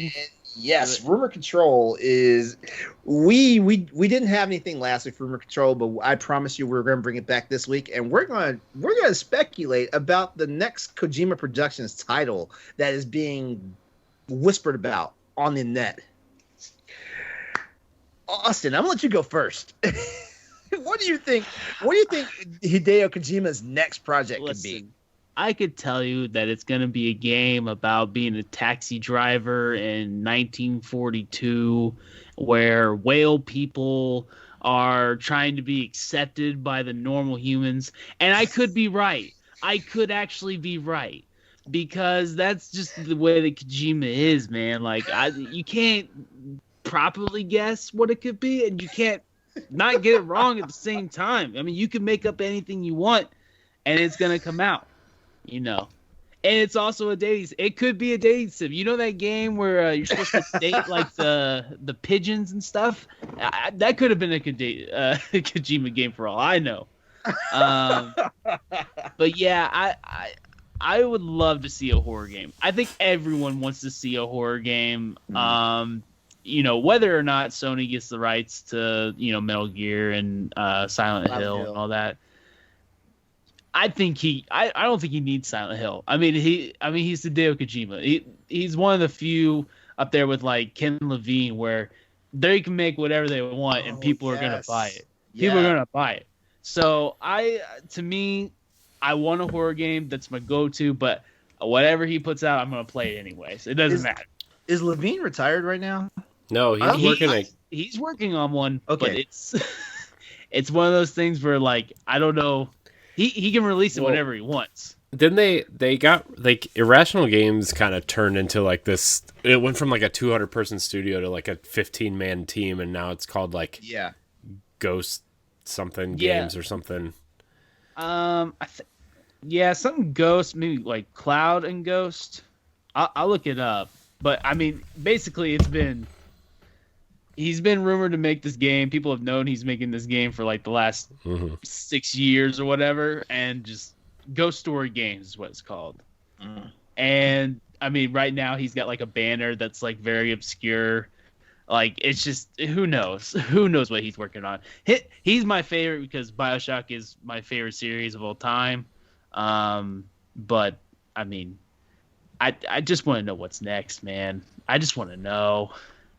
The crazy thing is, it's Hideo Kojima, and if we've seen anything like this man is really versatile with the stuff he does. He's given us, of course, he gave us Metal Gear, like he birthed that entire franchise, by itself. But he's dabbled in other projects. There's Snatcher, which was a Cyberpunk project that saw a couple of releases on different systems. It ultimately showed up on PS1 over in Japan, but it was also a Sega CD title. He produced the Zone of the Enders series, which was a wonderful series, by the way. I enjoyed it. It was basically like that big mech, game that I was waiting for that wasn't Front Mission. He's got the chops. We've seen as Metal Gear Solid the series progress that we actually got to see his dark side, because there's a lot of stuff. There's a lot of stuff in Metal Gear Solid that I'm like, this is not military. This is like supernatural and stuff like that. This man has the chops for it and stuff like that. I mean, everyone turns around and talks about how Death Stranding is like a Postmate simulator, but still, some of the stuff that was in that game is just completely off the wall, and it's brilliant because it's what we expect from Kojima. But at the same time, it's like, where'd this come from? Mm-hmm. Yeah, there's so many things he could do where it's just, I'm in for the ride at this point. Like, just tell me what you're gonna do, man. And the other, I'm just glad that he is working on a game, though, that their studios is making a game, because at some point he was like, hey, I'm thinking about just making movies and stuff like that. Like, he's really into cinema as well, and so I'm glad to know that he is making a game. That's exciting to me. Yeah. I vote Silent Hill. PT. Mm-hmm. Well, the problem is Sony would need to like get the rights from Konami. That's the problem. So like, honestly, like, I honestly don't think that Kojima would want to return to Metal Gear. I think Konami screwed him over enough to where like he's washed his hands of it. But there is still a good chance that he may, if the licensing rights get acquired for Silent Hill, that he may jump on that, and shoot, he may actually help Konami. Actually, wait, if Sony gets the kind of like what Capcom did with Legend of Zelda for a while, they had the licensing rights to produce some of their games and stuff like that. If Sony can get the licensing rights for that and put it in Kojima's hands, which might piss Konami off, but who cares? Konami's another one of those companies been pissing us off lately, so what's they good got for their the gambling machines. They're all right. They're all right. Yeah. They'll make money. Yeah. So yeah, I speculate that the next game is going to be a little bit dark and freaky, because like I said, I feel like he's moved on from like the classic military espionage type games. Yeah. I don't know. I think he just wants to do whatever he wants, and people are letting him. He just wants to create games and fend off Jeff Keighley. Yeah. Stop crowding me, Jeff. I wonder how many times he changes his cell phone number in a year. It's like Jeff. No, he shoes are clean. He probably just has like a phone with just Jeff's number in it. Yeah. And like only picks it up when he feels like it. It's like the end of Inception, where it's still, the top is still spinning at the end. Only it's just a phone that keeps ringing, and you don't know if Kojima's going to pick it up or not. So Jeff doesn't know if it's a real number or not. Oh man. You got a phone just for not answering. Man, the chat's just eating it up. I love it. Like we get a good amount of engagement from the chat, and I love you guys for it. Anything else you guys want to add? Nellie, Corey? Nope. No. I think it's weird. I play it. I think Austin hit a home run of all those ideas. Actually, A game called PT, you could call it Party Time, and it'd just be. Oh God! It'll be Hideo just say, "Hey, what's a party time to you?" It'd be like, oh no! It'd be like a house party. it's like the the walls game start comes bleeding. with shrooms. You take the shrooms as you play this game, and it'll just look normal at that point. I mean, you could make like a haunted house game like PT was and call it Paranormal Terrace. There you Yeah. go. Kojima, you can have that for free. And just piss Konami the hell off. That's fine. Yeah. Whatever. I mean, because apparently Konami doesn't have talent to make their own games nowadays, anyway. So you know. Unless it goes pachinko. You know. Hey, maybe they can revive Dance Dance Revolution. Remember when they made that really, really expensive looking Metal Gear Solid 3 cutscene? And people thought they were going to remake the game, and it ended up just being a trailer for a pachinko machine. Yeah, a pachinko machine. Yeah. Yeah. That was ridiculous. Yeah. They suck. The only thing they've done is just re-put out Castlevania. That's Yeah. pretty much all they've done is just. I mean, I don't think they've made any new games. I would like a remake of like the original Metal Gear Solid. I think that would be a safe one Yeah. for them. Yeah. If they remake Metal Gear Solid 1 and 2, and wait, Metal Gear Solid or we're talking about way back the NES Metal Gear games? Metal Gear Solid. Oh yeah, Metal Gear Solid. Yeah, I've been praying for that since the Twin Snakes came out on the GameCube a long time ago. I was hoping. Yeah. Well, with that Fox engine and stuff, like they could give it to like Blue Point or something and just be like, here. Yeah. Yes. Which is a rumor, by the way, right? Isn't that one of the rumors that Blue Point's working on a Metal Gear game too? After Demon's Souls? It is a rumor, yeah. Huh. Which Sony needs to buy Blue Point too. Yeah. Right? I can't believe they haven't bought Yeah. Blue Point yet. Blue Point's putting freaking. They're boosting their bottom line. I'll say that much. Yeah, I mean they've been doing great work. Like I don't know, the Uncharted trilogy is great on PS4. Yeah. Honestly, like the thing that blew me away the most was Titanfall on Xbox 360. They did that port down, and that's where I played Titanfall 1 was 360, and it was awesome. I think after that Shadow of the Colossus remaster, that was all I needed to know. I was like, man, these guys are good. And then now with Demon Souls, Yeah. which looks amazing. It looks amazing. Demon Souls looks like a completely different game. Yeah. It really does. Yeah. This wasn't on our list, but did you all see where they have 180 videos to help? You know how the PS5 is gonna have all those hint videos or whatever, and Demon Souls has 180 different videos that they've already done. Yeah, I saw that. I'm like, man. So that just makes me wonder: is the game harder than what it was originally? If they've got that much, like aids to help you beat the game. Oh yeah, that's a good thing to talk about too. Let's talk Sony claim of growing organically and not needing to buy talent like Xbox. I don't know if you saw that quote. I forgot who said it, but they said that basically they didn't need to buy talent like Xbox, but they were able to grow their studios more organically. Was that in response to the Phil Spencer interview a couple of weeks ago? Yeah, and I forget who it was from Sony that said this, but they mentioned specifically Sucker Punch. Ooh. Yeah. Like, but they grew them organically instead of just buying them. But they which, did I mean, buy they them. did buy them. You But know I think what he meant was that Sucker Punch didn't have games anywhere else. They just kind of grew them, and then they eventually bought them. Yeah. Yeah. They kind of kept them in house. Same for like Naughty Dog. There was no Crash Bandicoot on Nintendo or Xbox, but and they just kept growing them until they eventually bought them. I think that's what they were going for. Whereas like the Bethesda, and what's Tim Schafer's studio? Double Fine. Double Fine. They had been on multiple consoles for a while, and then they got bought.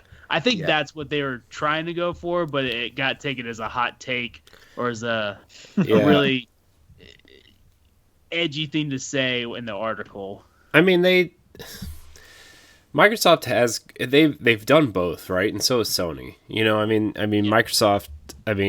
Say what you will about 343, but Halo has been a game that Halo has had its issues with 5, especially in the campaign department, but like that studio's grown organically, the Coalition has grown organically, Turn 10 has grown organically, and then you could look at Sony and be like, well, Sony Santa Monica has grown organically, but they've also bought teams like Sucker Punch and Insomniac.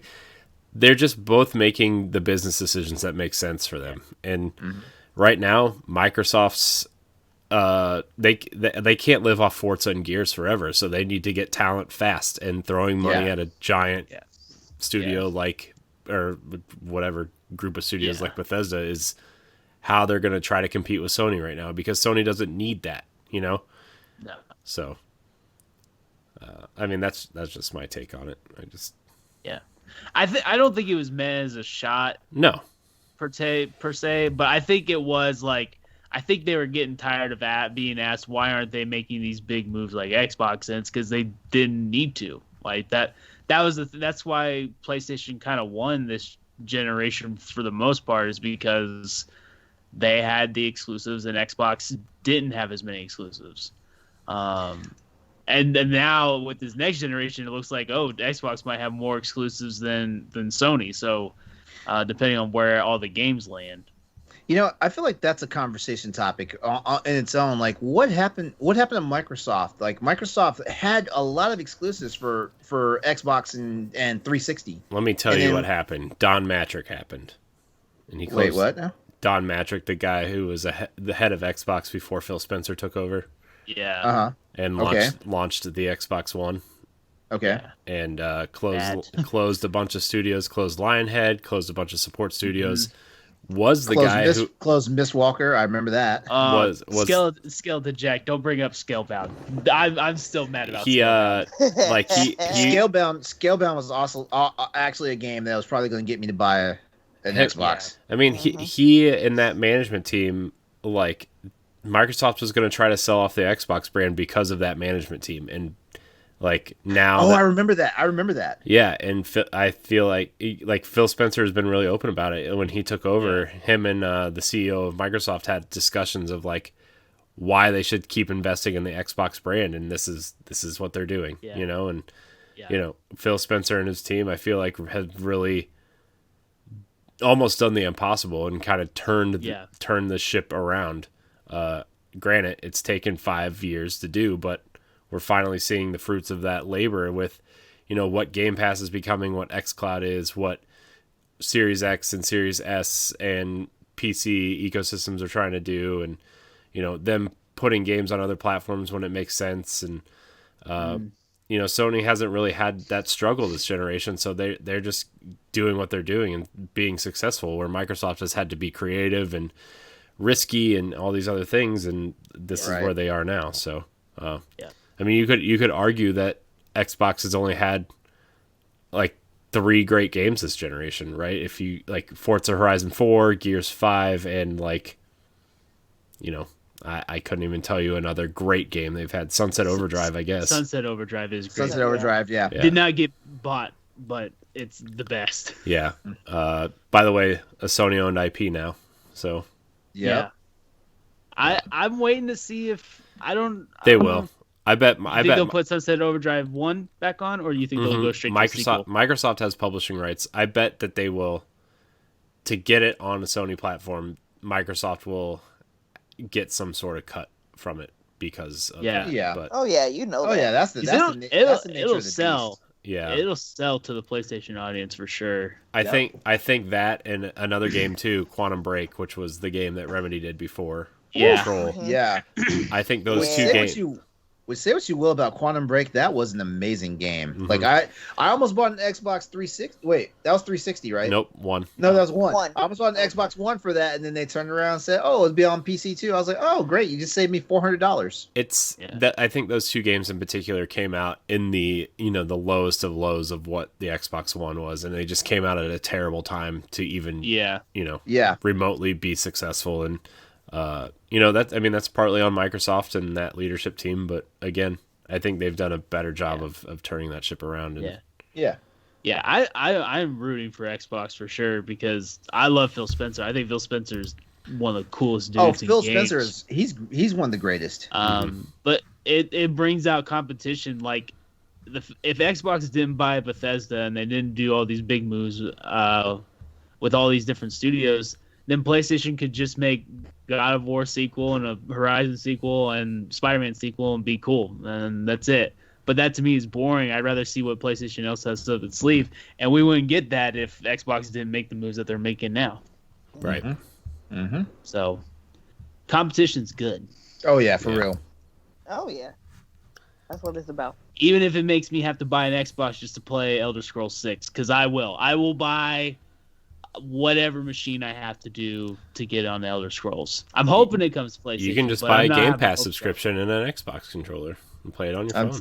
Yeah, like I mean, I'm loving my Game Pass subscription. Like I'm debating right now, just going ahead and just paying the full price and getting like the Game Pass Ultimate, right? Mm-hmm. Yep. Mm-hmm. Which I have Games Pass because I have my Xbox One X, but it's a streaming I can't do, especially not on my internet. But in my past experiences with streaming, even when I had really good internet when I lived with my roommate, it was never good. I just couldn't do it. I could tell. If I could tell, then I don't like it. Yep. Yeah, I still got like 3 months free with Xbox. I'm gonna wait to use that for when I get my Xbox Series. All right, you guys ready for some questions? We got a few. Yes. I'm gonna let. I've got one question, and I think Austin got some of his groupies to get some questions in. Yeah. So Austin, go. All right. Do two of yours, and I'll do mine. I'll do my one. You want me to do two of mine? Yeah, do two of yours because okay. I have two questions, but I'm gonna use one of them for sure. All right. Do you want a food related one? Do you want a superhero related one? Or do you want a console related one? You know what? We're fat kids here at Boss Rush Games, so let's get the food related one. Yeah. Okay. All right. So the food related one is hey, Holy Cannoli asks, "Hey Crossroads, I enjoy your show, but how come you never talk about snacks like Nintendo Pal Block?" Do you guys not watch the show enough? Like, I'm always eating. Like, this is the first podcast that I've done in 11 episodes where I have not been stuffing my face with some type of candy, an actual whole meal, I think they like want to know what your go-to snacks are. What our go-to snacks are. Yeah. Okay. Can I start? Yeah, go ahead. My go-to snacks are Snickers Minis. And it doesn't matter if it's the classic Snickers or if it's the peanut butter ones. Mm-hmm. I'm also a fan of all gummy candies, but you are my best friend if you just bring me a bag of like gummy savers. Just it doesn't matter what flavor. I don't discriminate. Like even the bad flavors, the Lifesavers, gummy savers, I will destroy that bag. I hope your personal trainer's not listening to this. Yeah. My personal trainer always knows. He knows about my sweet tooth. Like I mean, I literally like as a matter of fact tomorrow. He's like, I got my work cut out for me. Aren't you supposed to be eating like beef jerky and kale shakes? Isn't that like? Yeah. You know what? I have three protein shakes a day, and then I have like a regular meal. So it's almost like I'm on Slim Fast, but it's actual muscle building protein shakes and not Slim Fast. No, my trainer knows about my sweet tooth, and yeah, like I always get my ass kicked every morning when I come in. That's funny. What about you, Nellie? What's your go-to snacks? Oh, she about to. Oh, she about to bring Oh, them out. she got That's why snacks. she went off camera. Hey. A That's 3-pound why I mega saw it on mix. Nice. There you go. That's awesome. The Halloween kid, the trick or treaters didn't get any this year. Oh man, that's hilarious. Oh, that's another thing. That's another thing too. Mama Ro in the chat's like give me a bag of Flaming Hots. Like, oh my god, like Doritos.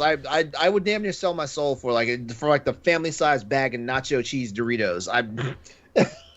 I like the spicy nacho ones that they're out now. The only Doritos I don't like are the lime flavored ones. The lime flavored ones are too much, and like they try to offset it by putting like the spicy, like the spicy hot lime flavored ones, but it's still too much. Like, I don't know. Those are the only Doritos that I don't really like, and that includes Cool Ranch, because there was a time when I overdosed on Cool Ranch. I was eating them all the time to the point where like it tasted disgusting to me, and I. My cousin called me out. Church peppermints.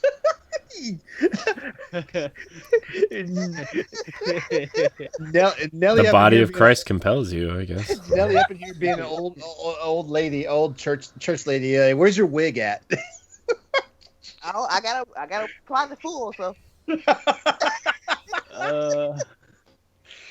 Was my head on. That's my head. Was it Tootsie Rolls your only snack though? Like, I know you can indulge. I know you can. Oh no, that's just me being silly. But I go to like yesterday. I had cucumbers and Italian dressing, and I like broccoli and ranch. And you see, I throw down the healthy stuff too. Shoot. Hey, if I can eat it, don't threaten me with a good time. Wow. So it varies. I love cheese and crackers. Oh yeah. Meg must have disappeared. I thought she would have jumped on that one. Oh well.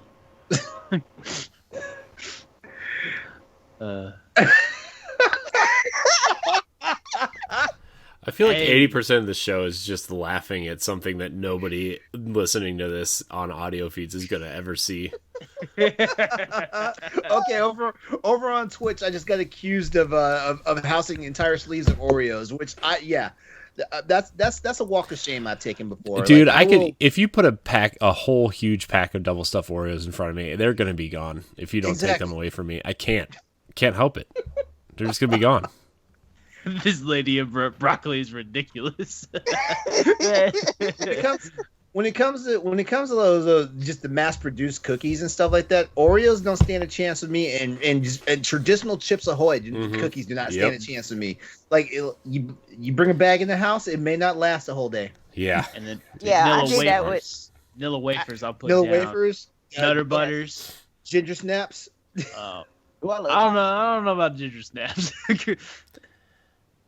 I love Oreos. I ran through like a huge bag of huge thing of like the party size by myself. I was like, damn. My new Oreos is the caramel coconut Oreos. It's like those are my favorite now. Those are the go-to. I always get the fudge covered Oreos and put them in the freezer. Oh yeah, the white chocolate ones. No, just the chocolate, just the chocolate ones. Yeah. Mm. And I'm even gonna take a page out of our very own Celeste playbook, like, because she talks about like a lot of the gourmet stuff, and you know what? Nothing like walking in the freezer section of the grocery store and getting like one of those Edwards Oreo pies. Her snacks are too fancy. I just need something. I need something that's like processed and put in a like you use tinfoil bag. In 5 seconds. Look, like your Pop-Tart. I love Celeste as much as the next person, but man, I need a snack that's ready to go. I can't be waiting You can't wait 25 minutes for it to defrost. Yeah, no, it's gotta be instant. I need to be able to shove it in my mouth from the cupboard in one swift motion. You know what I mean? Just gotta go. That's right, because you have a kid, so you need to be able to eat it without being seen. Yeah.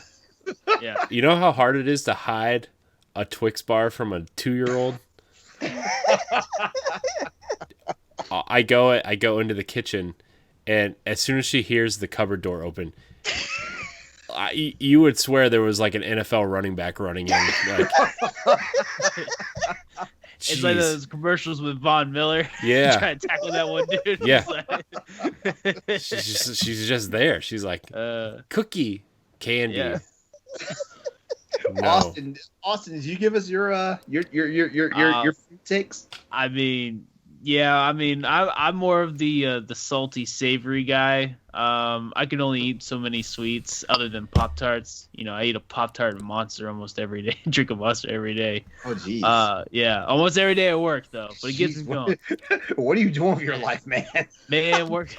I mean, that's not far from what I do either. So. When 12-hour shifts, man, you just down a Pop-Tart, you drink a Monster, you're good to go for the rest of the day, I guess. But I like hot Cheetos, hot fries, popcorn, anything salty is pretty much where I go. Chips, bean dip, Fritos, all that stuff. That's my go-to. Sometimes I'll try to get fancy, but not. But I like fruit and carrots. I don't eat too many veggies raw. I like those steamed better than raw, but a lot of fruit. I mean, if I eat a carrot, it's got to be doused in like the ranch dip. You know what I mean? I knew that was coming. I mean, the carrot is more of the flavoring. It's still I can tell people that I eat vegetables and not just scoop out the ranch dip like an animal with a spoon. Oh, my roommate messed up this weekend. I was cooking this weekend. I asked him to run to the store to go grab me something, and he came back with a giant bag of like the jalapeno ruffles and a jar of queso. Yeah, you're done. My other roommates hated me because I like killed the bag. Yes. And I'm one of those people. I know I have issues with junk food because I'm one of those people, like when there's a bag of chips, I always look in the bag to find like the whole chips. He was like, I don't want the little pro. He's like, I don't want the corner. I'm telling you, I'm surprised I don't have high blood pressure and diabetes the way I just kill junk food. And I gotta say it's because I work out enough to offset that stuff. So it's one of those things where I just either stop eating or because I can't stop working out.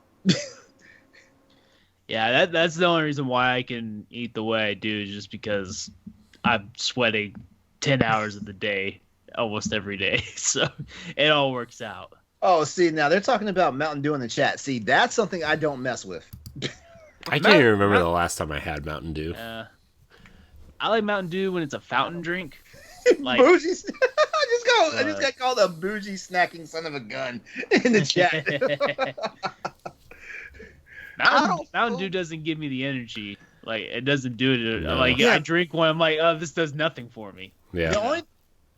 Now, guaranteed, the only time you'll see me actively drink like a can of Mountain Dew is if I have a migraine, because like the caffeine surge in it will get like the aspirin or whatever I'm taking through my system fast enough for me to combat that. That's about the only time you'll catch me like actively going out for a can of like Mountain Dew or something like that. Mountain Dew, I got out of that fast. Like my first enlistment in the military, I got out of that fast. Okay, I'll go with my question, and then I'll pivot back to you for the final question, Austin.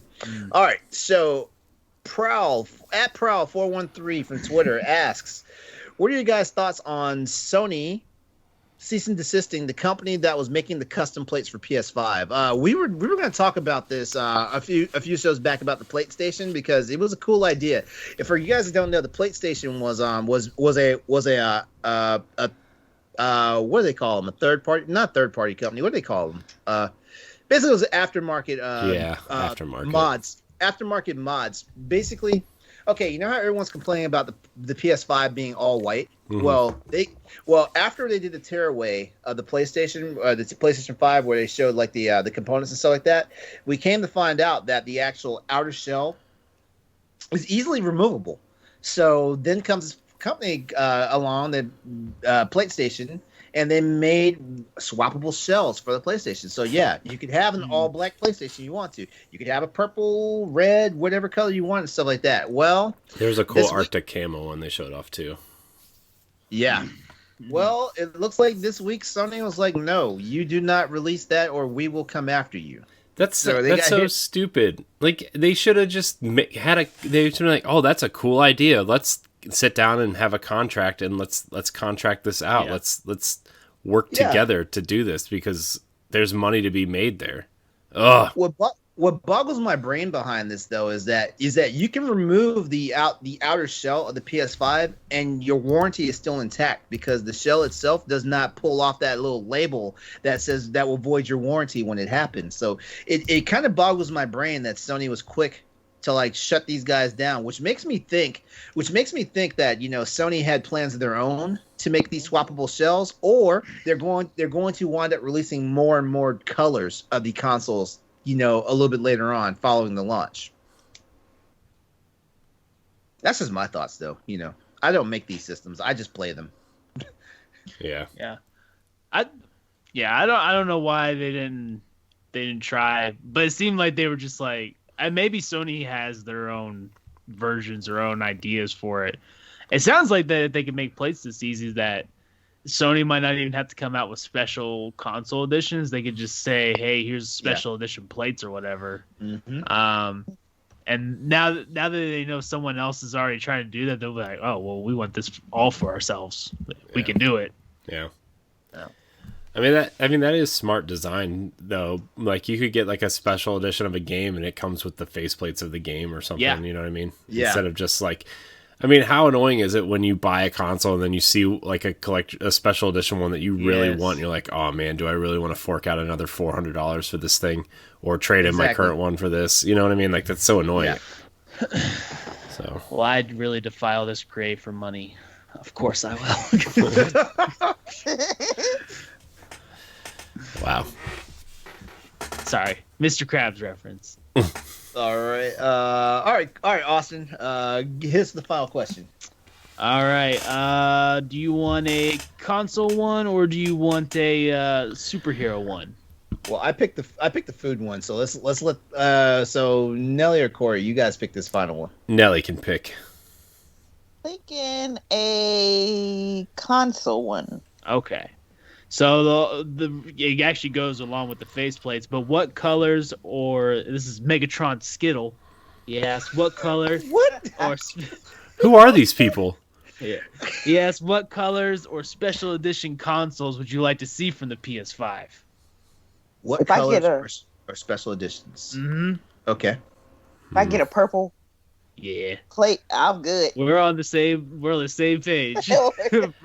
Because when I know this is about PlayStation console, but when I make my computer, I'm actually making a Joker computer, so it's gonna be purple, green, and white. Oh yeah. Ooh. Oh, nice.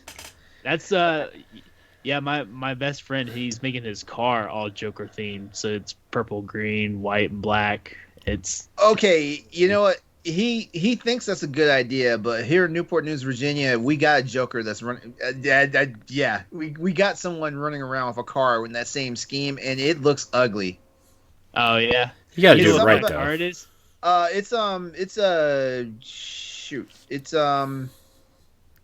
want to say it's the freaking. It's those Chryslers, the ones that put all those body kits on. Like the 300s. The 300, the 300, yeah, because it has that classic look from the film noir, like remember the Batman animated series and that look they were going for. It has that look, and I see it every once in a while rolling down here. And he even put like the big ass like 26-inch rims on it and all that stuff, and it's like, nah, this is a Mitsubishi Eclipse, so it's more speed. Mm-hmm. Yeah, but I definitely agree with the purple. Now my Spider-Man PS4 Pro, I would like to have another Spider-Man PS5 console. That would be really cool. I'm kind of surprised they didn't have a Miles Morales one ready to go, like a PS4, right? Even if it's just a PS4. Yeah. I gotta say, as someone who didn't really care for Spider-Man, Miles Morales looks awesome. It looks. The new Into the Spider-Verse animation is Oh, I know. insane. Like, It gives me a headache because it's everything else is absolutely moving insane. at like Yeah. 60 frames a second, and this one's moving like Yeah. his animations are fluid, but they're going at like sub 20, but on purpose, and it's like that's throwing me off, man. It's cool though. That movie was It cool. took by me the a way. while. It took me a while to get into that movie just from the different animation. Like I really Yeah. had to, like Mhm. I had to watch the commercial over and over again to finally be like, all right, I think I can watch the movie now. It's still trippy. Yeah. Yeah, like that animation shift in the movie kind of screwed me up too. I was like, wait, what happened? I was like, this doesn't seem like the same movie anymore. I'm kind of boring. Like, I mean, I just want like the class. It's something about seeing the white system that kind of threw me off. That I like the white controllers and the peripherals and stuff like that, but I don't know. Like when I see PlayStations, like if it's not a traditional like Sony gray that the PS1 came out with, it's got to be a black system. Say what you will about me. I'm guarantee somebody in chat's probably like, oh, he's racist. It's something about it. Like it's just the aesthetic, and also like all my stuff is black, as far as my entertainment system. So it's gonna look really weird having that white console sitting on my on my entertainment system. Yeah. Yeah, I'm just boring like that. So I don't know. Like other colors, I don't know. I really have to put some thought into it because I don't. it's a piece of electronic equipment. So like I'm and here's the one thing I'll say. Like Sony has been. Since the PS4 came out, Sony has been doing this whole like Art Deco design for their consoles, and it's pretty cool. But I feel like Art Deco doesn't really work unless it's like certain colors. Honestly, yeah, that's black, that's gray, that's white to a certain extent, even though we're not used to white consoles. So And Corey's got a daughter, a 2-year-old, and another one on the way. Like man, like fingerprints and chocolate and all that stuff is gonna be all over your PlayStation. Jeez, don't. Yeah. Your white console. Yeah, that's why my Series X is black. Yeah, she's gonna be red through the house. Like Yeah, a Wii quarterback. was white. Yeah, The the 360 was white. Yeah, Yeah. the Wii was white, but the Wii was so small it could be hidden inside your entertainment center. Yeah, this thing's like I'm gonna have to like mount It's it huge. to my chair because it's so big. Yeah. There's literally no room.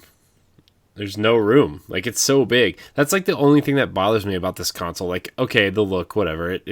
It's polarizing, but also like, who cares? It's a look. All consoles look stupid. It's so big. Why is it Except so the GameCube. damn big? Oh yeah, the GameCube was GameCube purple. was so- The GameCube was purple. Yeah, I have In the a little purple one. box. It's awesome. The GameCube is the coolest I had a looking black one, console. That's It- in my opinion. The GameCube looked like a school box. Yeah, I like Yeah, it had a I handle and love everything. It was awesome. And I never owned one. Unfortunately, that was one of the few. That was I didn't get my first Nintendo console that I actually owned in my house was a Wii when I was a kid. So The GameCube was the first Nintendo console I actually got it launched. Like it was so cool, and it was such a different take from where Nintendo had been with the Nintendo 64 and stuff like that. Nintendo 64 is my least liked Nintendo system. Mhm. Like I mean, like I had a Wii. I didn't even get a Wii U, but I mean, the Wii is my second least liked system. I mean, I I only hate bought the it. Wii. I only bought it for Monster Hunter and what Wii Sports. I can't. Yeah, Wii Sports, of course. no, I loved Oh, that Mario tennis? Party 8 on Wii. That was my game. I loved Mario Party. I'm But, sorry. I'm sorry. Like I just now started liking Mario Party games. Like the Switch version is the first Mario Party game I've actually had fun playing. It's a good one. 9 and 10 sucked. The Wii Yeah, 9 and U's 10 sucked. Mario Parties were terrible. Yeah, But I liked 8 and I liked the new one. I'm telling you, like Mario Party and Mario Kart ruins friendships and families. Yeah. Mm. Yes. That's why I have no And friends. yet, that's the only game that my wife plays with me. That's why all my It's friends are on the Mario Party, internet. Mario Kart. That's why all my friends are on the internet, Do you- and Nintendo do you- doesn't connect. do you let to her the win? internet, so. Do you let her win, Austin? No. Hell no. This is why you guys don't have children. That, Yeah. like I said, ruining families. No, she wins sometimes, I win sometimes. It's very competitive. It's very competitive. Except for Mario Kart. I win in Mario Kart. All right. Well, it's time to wrap. It's time to wrap this thing up. We've had a long show tonight. Yes, we have. Yes, we have. I'm ready to All go right. kill folks in Watch Dogs now. All right, but before we head out, just a reminder for everyone to jump over to bossrushgames.com and take a look at the week ahead for Boss Rush. You can chat and keep the conversation going with us over at Twitter on what's our handle? Oh, at @PS_Crossroads. Wow. Where the four of us hold it down with more news, events, and topics. We've already done the special shout out, but once again, congrats to Eddie V. You know, like. Pow Block, man, it's your baby now. Like we can't wait to see how it goes for you guys. And don't forget to check out some of our other content, including Arsenal X, which is hosted by our very own Corey here, and also Tower Casuals, which is like I think is that your labor of love. I feel like Arsenal X is your thing, but Tower is your labor of love. Yeah, it's weird because like when I asked Josh to do Tower Casuals with me, I was like, I want to do a Destiny podcast. Let's do one. And then Josh just took it to a whole nother level. I'm like, whoa, I need to catch up. Maybe I don't know. Maybe after this month's Monster Hunter retrospective, I can talk to you about Monster Hunter podcast. I mean, we got 2 Monster Hunter games coming out next year, and then of course we're waiting for Capcom to let slip about Monster Hunter 6. So I don't know. Yes. I don't see why not. Yeah. Okay. Yeah. Cool. I'm here for it. You know, hey, it's Monster Hunter. You'll have to talk to management about the pilot program. The pilot program? No, I'm just kidding. Wait, if management's Meg, I got this under control. Oh gosh, I don't know. I don't want to know. I don't want to see what those DMs look like. I just... All right, but anyway, that's our show for tonight. We'd like to say thanks for tuning in to the Crossroads PlayStation podcast. If you hung out with us tonight during our Election Day podcast, we really appreciate you and hope you had a chance to get out and rock the votes today. It's important to remind everyone listening and watching that your voice is the one that matters most, and you can always be heard loud and clear when you show up and cast your ballot. Countless people gave it their all to ensure that you have the right to vote, and we are forever grateful to them. Everybody here at Crossroads and the rest of the Boss Rush Games family wants you all to have a great night out and go out there, play games, be better. Have a great night, guys. We'll be back here next week, and we're going to talk about the Miles Morales suit next week. We're going to talk about that. Spider-Man is going to be our topic next week, and also next week is not launch week for PlayStation. It is next Thursday. Launching.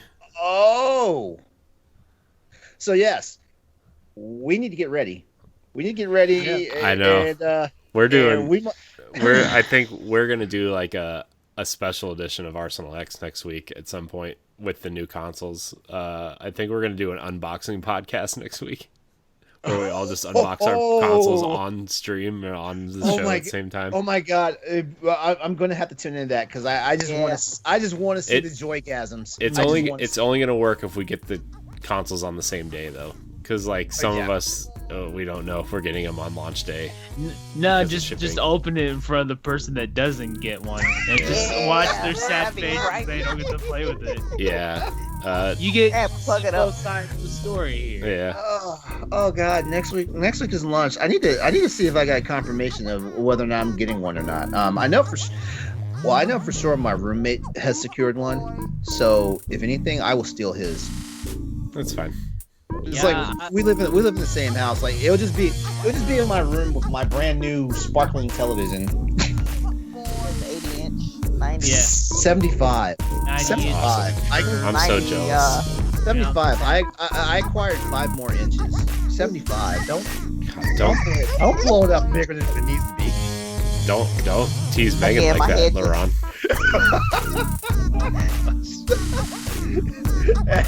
Hey, the bed's nice and comfy. We can play video games and watch movies all night on this thing. That's not what she wants to do.